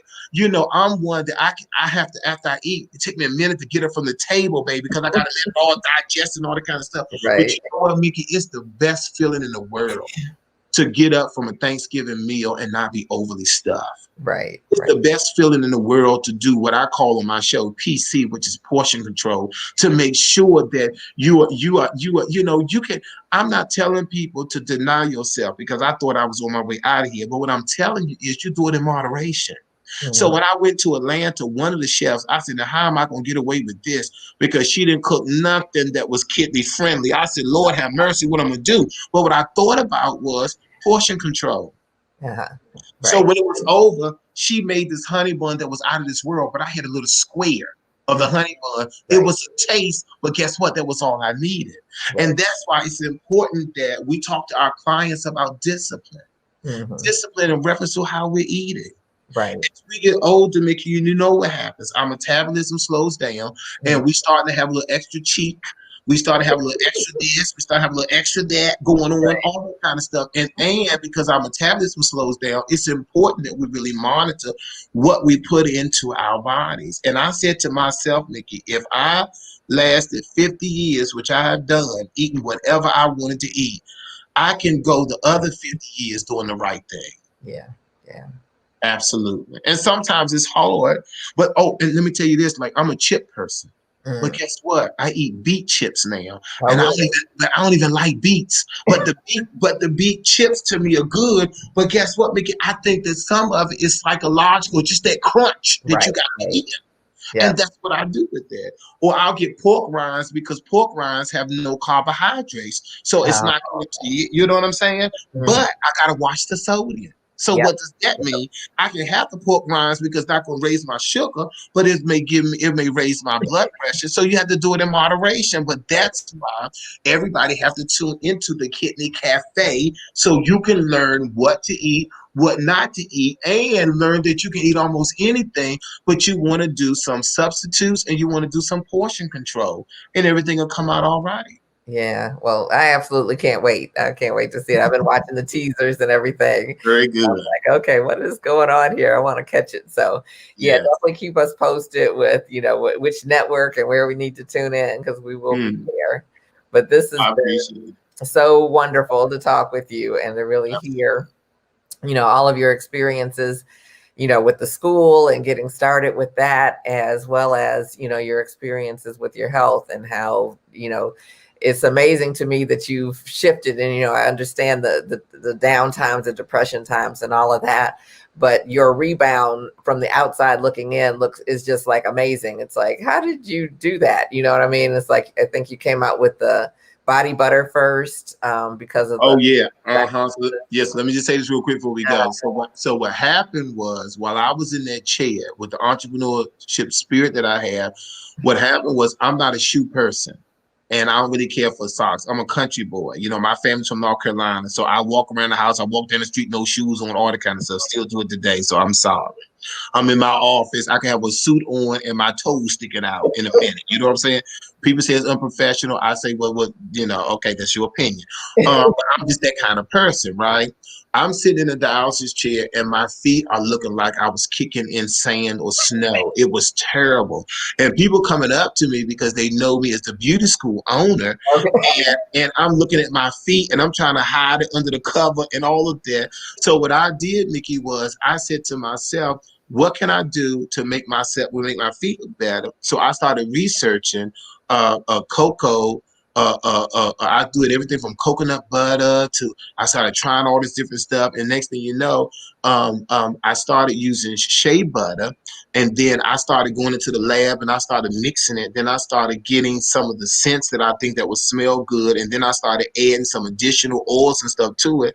And voila, I came up with the Sea Island body butter. And when I tell you the dialysis center that I used to go to, they still ordered that by the dozens at times because not only does it really work, but it gives us that moisture back that we really need. And something as heavy as shea butter will be able to penetrate a little more and give you that kind of wonderful feeling that we still want to have even though we have kidney disease. So I came out with the body butters first.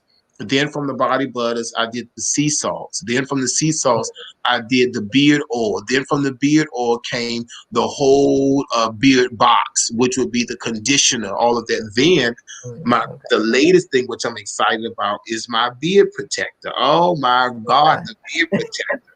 So what happened was I said to myself, I'm cooking, and I find out that, it's going to sound crazy, but I'm seeing a little hair here and there. Or you know how sometimes you scratch all of that. And I said, okay, well, this isn't sanitary. I got to do something. And guess what happened? I was in Atlanta, and there was a chef, Kevin Ashford, catered cakes. We went to his place. His wife has asthma real bad. And when we walked in, he told my team, you don't have a mask, you can't come in here. I just hit my beer protector. I don't know what to do. So I did like this. And voila, now I wear the mask and the beard protector. So now it's all one. You see what I'm saying? Right, So I right. got so excited about it because that is one of the newest inventions that I have. So I'm constantly thinking of what can I do for people that have kidney failure? What can I do for people? We have the port shirts, Miki. My mother, when she knew I was on dialysis, she went to the store and bought all these sweaters and she cut them down the middle. So now I'm in a dialysis place like this, but I got to have it open for my thing. Okay. And so the next thing I did was I got in touch with Andrew Noel, a menswear designer here, and I said, help me out to create me a port shirt. So we got it with it zippings on either side. So you can be able to have it on and it can easily get to your port because you just zipping it open. And then we got the fistula shirt for people who've been on dialysis for a while. So the zipper is right here where they normally do your incision. So it was important for me to be able to come up with different things that I can be comfortable with in a chair, and so can other people. Right. So that's where all of the paraphernalia and the products and everything came from. And all of those proceeds fall under the Sea Island Foundation. So that's why we do things like the 12 days of kidney Christmas, the kidney Christmas program, the days where we go to different dialysis centers and do stuff. So sometimes I get on social media and give everybody my Cash App and I say, help me. And believe it or not, they actually do. And I take that money and I do it on camera so that people can see where their money went to. So I don't want people to think that I'm a hustler and I'm trying to put the money in my pocket. No, I'm living the rest of my life on how I can help other people with kidney disease, with diabetes, so they can be able to have a better life. And so many people have gotten off of there. They have reversed their diabetes. I haven't been so fortunate yet, but that's what I'm working on because I hate sticking myself. You know, my monitor is right here on my arm now that I wave my phone over to see what my levels are and all of that. But sometimes it's so irritating because you don't want to do that. And the only way I can get rid of it is to continue to lose weight. I've been doing really good with losing. I've been doing really good with my vegan kind of eating, but I'm not going to call myself a vegan because I got to have my chicken wings. Okay. There's not enough tofu in the world, baby. I'm going to eat my chicken wings, okay? But I try to do it in moderation. I try to have portion control. So I had bought like 10 wings. It took me maybe 3 days to eat them, when normally I can eat them in 10 seconds. Right. You know? But I'm just trying to work on, and it's a day-to-day process. So all of you out there who struggle with weight, who struggle with eating right, all of that, join these groups. Go to seaislandlifestyle.com and be a subscriber, because starting in January, everything that I do now come with recipes. I'm not going to have you out there like that. And I'm not charging for it. Under the Sea Island Foundation, it's a nonprofit. So give us the opportunity that we can just do things and give to people so they can get. I don't want people, Miki, to be in a situation that I was in, where I found out I have kidney failure and I don't know what to do. I'm researching all this stuff that probably could have helped me prior to, but right now I'm at the end stage situation. So I really had to succumb to a lot of different things. But God doesn't put more on you than you can bear. And that is true. It has been rough, but guess what? It has been, we're not going to talk about it because the time is too gone, but we haven't even discussed you can't make no money when you laid up in that bed, sick. Right. Oh, yes. So this is why it's important for you to take financial literacy classes so you'll know what to do, because it's about saving your money too. A lot of us go from paycheck to paycheck, and we got to understand that there are going to be days where you will not be able to do it. Then what?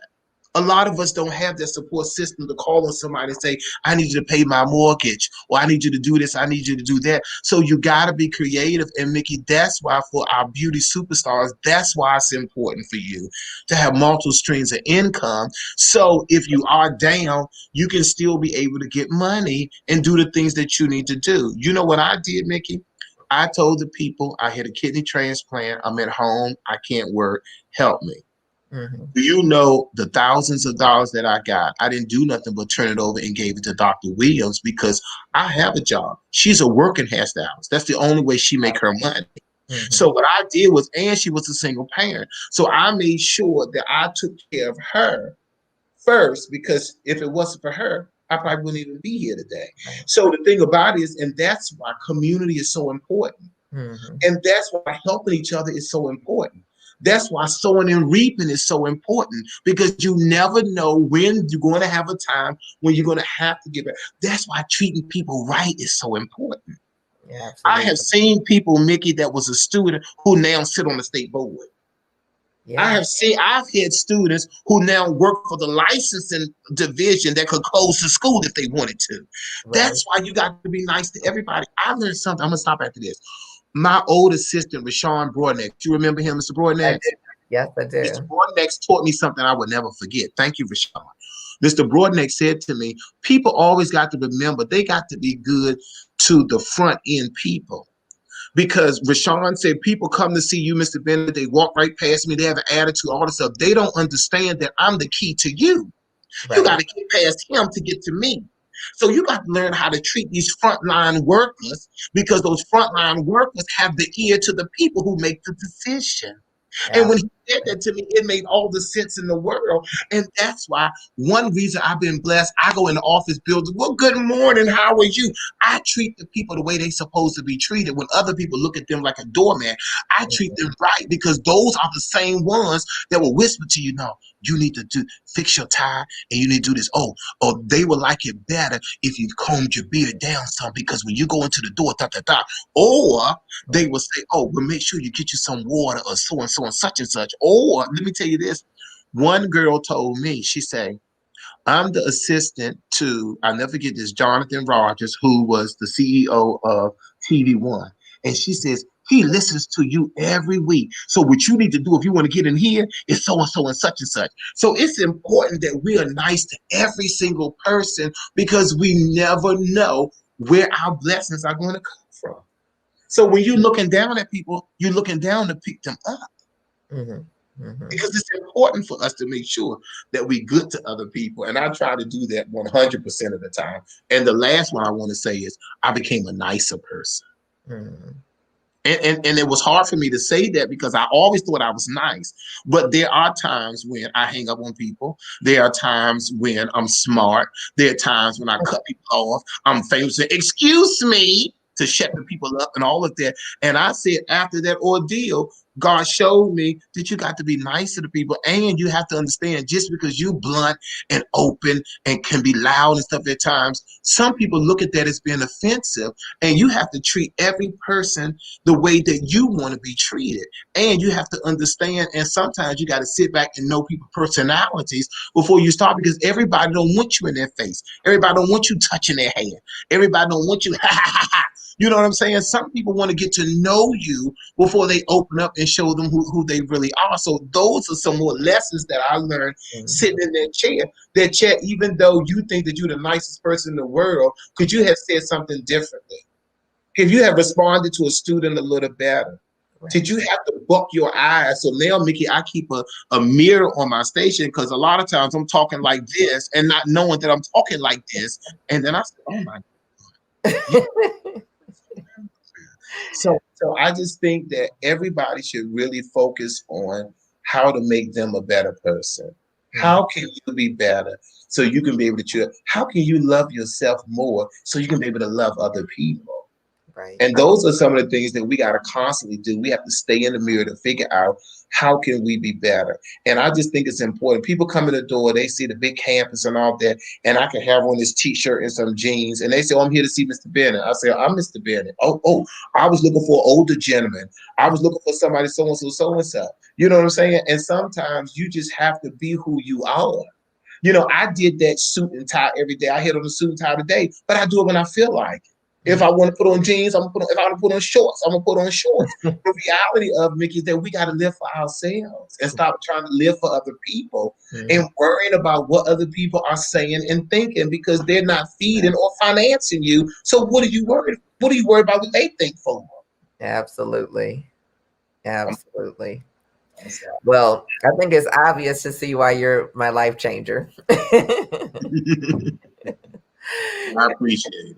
Yeah. I think, like you said, it starts with us. You know, how do we look in the mirror and make these decisions and make our lives, you know, not contingent on other people and what they're thinking and all of that. And I see that so much in social media, especially, where we're looking to somebody for some answers and you get 10,000 different answers and these people are fighting with each other. But it's like you say, taking that quiet time, going into that prayer and meditation space and you can't believe the hype, because half of folks on Instagram and all of that, they stunting all this stuff and they saying all this stuff and they picking up stuff from other people and saying it and all this. Baby, God bless a child who got his own. Right. You need to motivate yourself. You need to be able to find different things that can lift you up. You know, I say all the time, Miki, everybody wasn't in the church at 12 years old like I was. So some people don't know that gospel music can change your whole mindset. Some people don't know. I still listen to Les Brown. I don't even know if he's out there anymore, but I still listen to him because he's still amazing and his stuff is still relevant today. So it's not all about, I love TD Jakes, but TD Jakes is not the only person that can give you a good word. Sometimes it's everyday people. You got to surround yourself with positive people that's going to lift you up, because so many of us hairstyles, especially when we first start out, is so many naysayers. Why are you doing this? This ain't going to work. Everybody got a salon. Everybody can do hair. Why this? Why that? Boo. Cut all those people out of your life. Bring in positive people. You're going to think I'm crazy when I say this, because, you know, I thought I knew everything. When I interviewed Derek J for the Kidney Cafe, he said something that it was something so simple that I never thought about, but it made all the sense in the world. Derek said, I asked Derek, I was wondering, Miki, why a lot of celebrities may have hundreds of thousands of followers, but they only follow like 100 people, 300 people, 1,000 people, but they may have 1 million followers, right? Derek said to me, I asked him, how did he handle adversity? And Derek said to me, he says, first of all, if I come across anything on my page, if I come across anything scrolling that is depressive, that's negative, that that turns me a certain way, I just immediately delete them. And I never thought about that, because like I go fast through all the girl fighting stuff because that bothers me. I don't like seeing stuff like that. And it wasn't until he said something, I said, Chet, you can go and delete those people who have been girls fighting. You don't have to ever see it no more. And I never thought about that. And what he said is that he only followed people that's going to uplift who he is, that's going to edify him, that they all think alike in reference to being around positive. And I never thought about that. So I said, one day I'm going to purge my social media and get rid of all this stuff that I don't want to see. Because I said to myself one time, I said, I have a spiritual leader who don't follow me no more on social media. And that kind of bothered me for a minute. But then I thought about it and I said, if my students are on there posting, shaking their booties, and people on there posting, fighting stuff, and then they come across my page and see all of that, that's not edifying them. So, Chet, I love you, but I got to get off of this because you're not doing nothing to build me up with all this foolishness stuff that I'm seeing. And I thought about it. So I said, what I'm going to do is I'm going to do like the business folk told us years ago, and I never did. They told us that you need to have a professional page and you need to have your personal page. And I said, under Chet Beauty King Bennett on IG and Facebook, honey, you see everything in the world, from me cooking to me playing my dog to me talking about a business conference to me teaching and preaching and all that kind of stuff. So I said, you know what? I have a Chet Bennett Facebook. Go back to that one and do all of your playing and laughing and all of that. Then you go to your Kidney Cafe page and post all your meals and your food. You know what I'm saying? Right. So go ahead and separate that so you don't have to deal with things that you don't want to deal with. Because I see some stuff on social media that really could blow me for the whole day. I will never forget that. I gotta tell you this, and I'm gonna stop talking. There was a lady who threw a dog at somebody. I don't know if you saw that one. No, thank goodness. I'm a dog lover. I have 3 dogs, and it still bothers me today. And I said, that's what you get, because you need to unfollow certain things that you know is not healthy for your spirit, for your mind. Absolutely. Yeah, y'all just got a big tip there. It's like, that's like you say, it's simple, but it's huge. I said, I never thought about that. I never thought about purge those people that's bringing that kind of negativity to you. And the people, they always got negative stuff. Well, today better be a good day because I'm tired of so-and-so. Honey, don't nobody want to hear all of that. I got a student, Miki, that I can't wait to delete. Every time I turn around, she's saying, I feel like giving up. I don't want to be here no more. Honey, I don't need all of that. I don't want to hear all of that, because then it makes us now go into what's wrong, call me. And now you're drained. So now you're pouring into somebody's life for 30, 40 minutes when next they're going to get on social media saying, baby, you looking for attention. Right. And I'm not the one. Delete. Yeah. Yeah, and it's actually what Beauty Superstars Talk is all about. So you can fill your mind with positive people, because I think, it's like who we hang around with, what we listen to, who we hear, what we hear. It so influences what we're thinking and how we're moving in the world. So That's what it's for. So we've got the podcast so you can take it on the go with you and be able to listen to these messages and really start to transform your life. You know, if you really take and start to implement a few things here and there, it's like it'll make. That's the wonderful thing. I'm gonna go when I say this, but that's the wonderful thing that I love about you, because you have been consistent for decades now, trying to help the beauty industry get their business together. Right. So many hairstylists and barbers are so talented and creative, but have no clue when it comes to the business aspect. Right. And it bothers me to see them lose their business and have to go back to being behind a chair and all that, because they never took advantage of the superstar classes. They never took advantage of, I remember the day that you were doing everything from seminars, workbooks, all those kind of things to help people to be a professional in the beauty industry. And you have been doing it ever since I've known you. So I admonish everyone to follow you, the podcast and all of that, because I listen to you. And it really, really empowered me watching the Joe Dudley. Joe Dudley has always been a mentor in my head. Walk by Faith, his book, I read so many times. And I really got into all of that when I was home recovering from my kidney transplant. And then his mentor, it'll come to me in a minute. I got his book. And that book was so powerful because he was in the 1930s having businesses and products and all of that. And I can't, SB Fuller. SB Fuller. That's one of the best books I can tell someone to read, because it motivated me so much to now I have modeled him with a multicultural staff, because he had one back in the 30s and 40s. So now when you go to Bennett Career Institute, you're going to see white folk, you're going to see Spanish folk, you're going to see black folk, you're going to see all of them. And I was able to do that after I read the S.B. Fuller book to see how he got started and what he had to do. And when you had Joe Dudley on there, it just inspired me so much that, one, that he's still living, and two, he still have that keen mindset. And I love the fact when he said, send me $1 and I'll send you so-and-so. I said, yes, indeed. And I just love every bit of it, because we have to pay homage. And let me tell you what I do today. I am licensed and accredited to offer manicure. I don't offer it because Dudley's is around the corner and they have a manicure program. So I send everybody to Melanie McLean Dudley. I send everybody over there to her so she can do that. And she don't have barbers. She send barbers to me.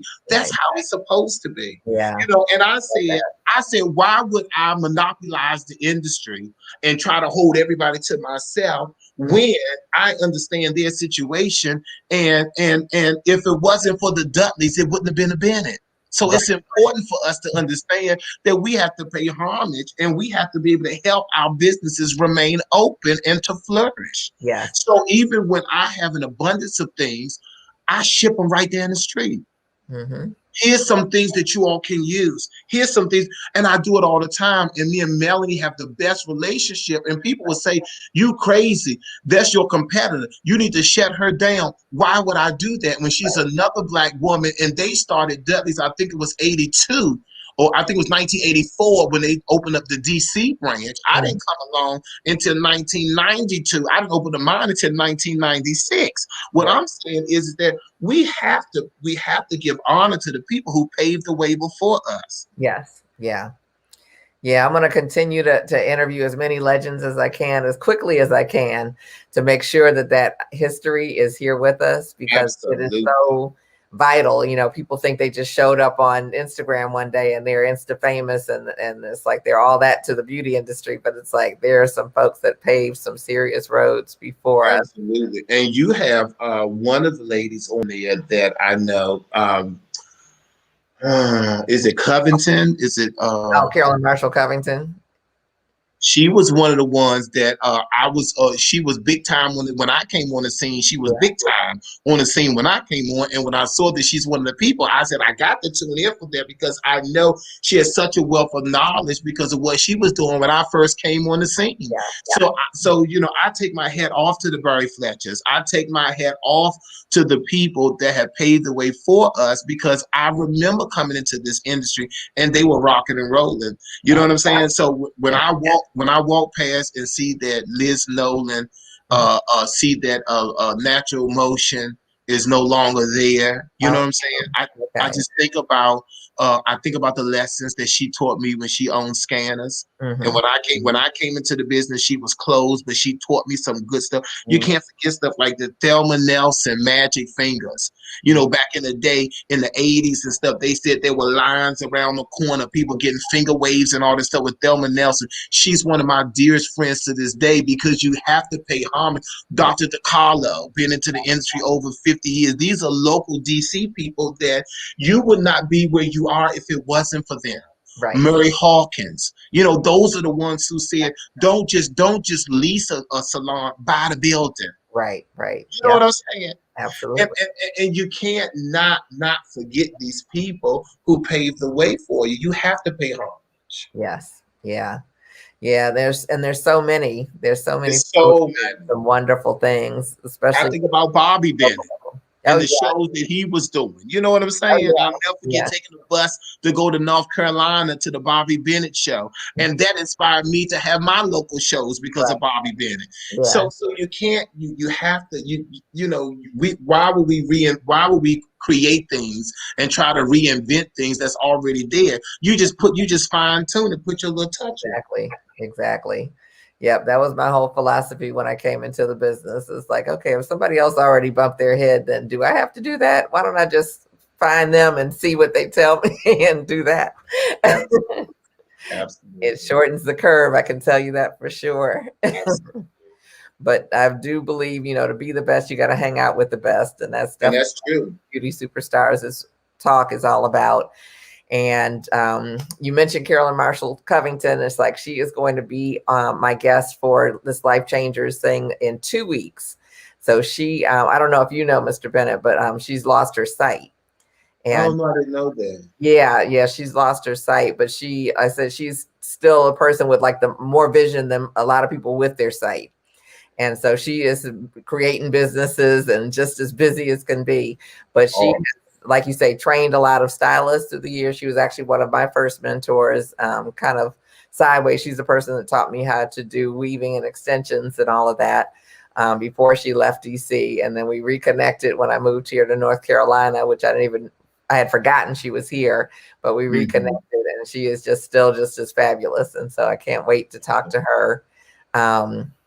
About her experiences and what she's up to now. And she's helped people with getting products started. And she's just, like you say, a wealth of information, a wealth of knowledge, and so inspiring. And next week is Denise Michelle. We've got, she started Mentorship Academy, which has grown and grown and grown. And it's like, and people leave there like in tears and, just with their spirit changed. And so she's going to be here with us next week to share about that and some of the new things she has up as well. And then we'll end the year with Darius Peace, who is kind of one of the newer kids on the block, I guess you could say, for natural hair. But he's created some natural hair techniques that are changing the industry.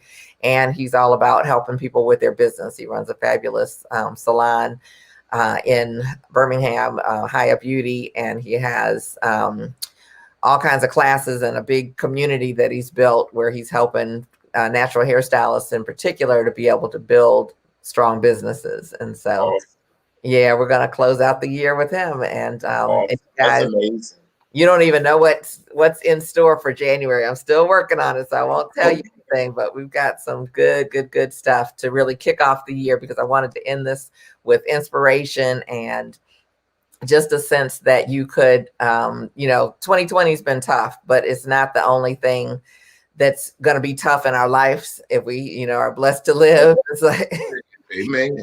And you in particular and others have been through some stuff, before this. And so we will make it through this, just be inspired, keep putting one foot in front of the other, like you said, Mr. Bennett said, go and take that quiet time. Listen, what is your next step? What is this for? What are the lessons you need to learn to make yourself much better for 2021 and as we close out this year?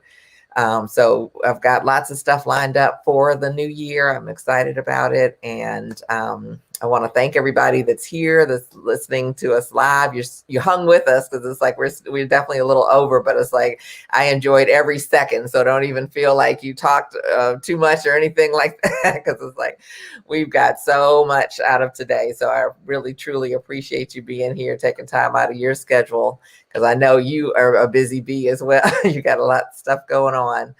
But yeah, we really appreciate your story. For anybody that's watching on the replay, we appreciate you as well. It's like if you are on YouTube with us, definitely be sure to subscribe and hit the bell so you won't miss any of these episodes coming up. And then also with the podcast, it's like I'll put the information on it right now. Like I said, we're on Podbean, but we're going to be on everywhere. So just stay tuned in the next few weeks, definitely before the end of the year. Everything should be there.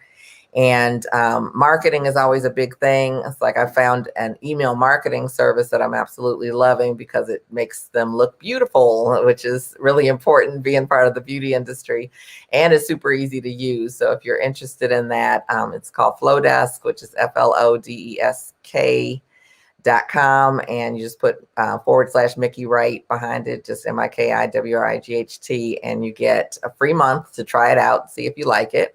And from then on, it's $19 a month, which is phenomenal forever, and however many people you get on your list. But it's a great way to stay in contact with your clients, especially during this time, to kind of keep them posted, keep them with the specials that you're putting out, any trainings and stuff that you're doing. It's like you can do video and all that kind of good stuff. So I guess we will call it an evening. Like I said, Mr. Bennett, thank you so much. I am very, very grateful.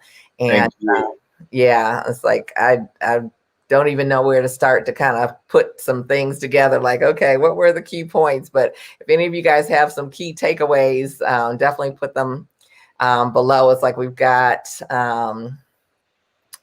let's see, a few things. I like to try to show some of the comments there.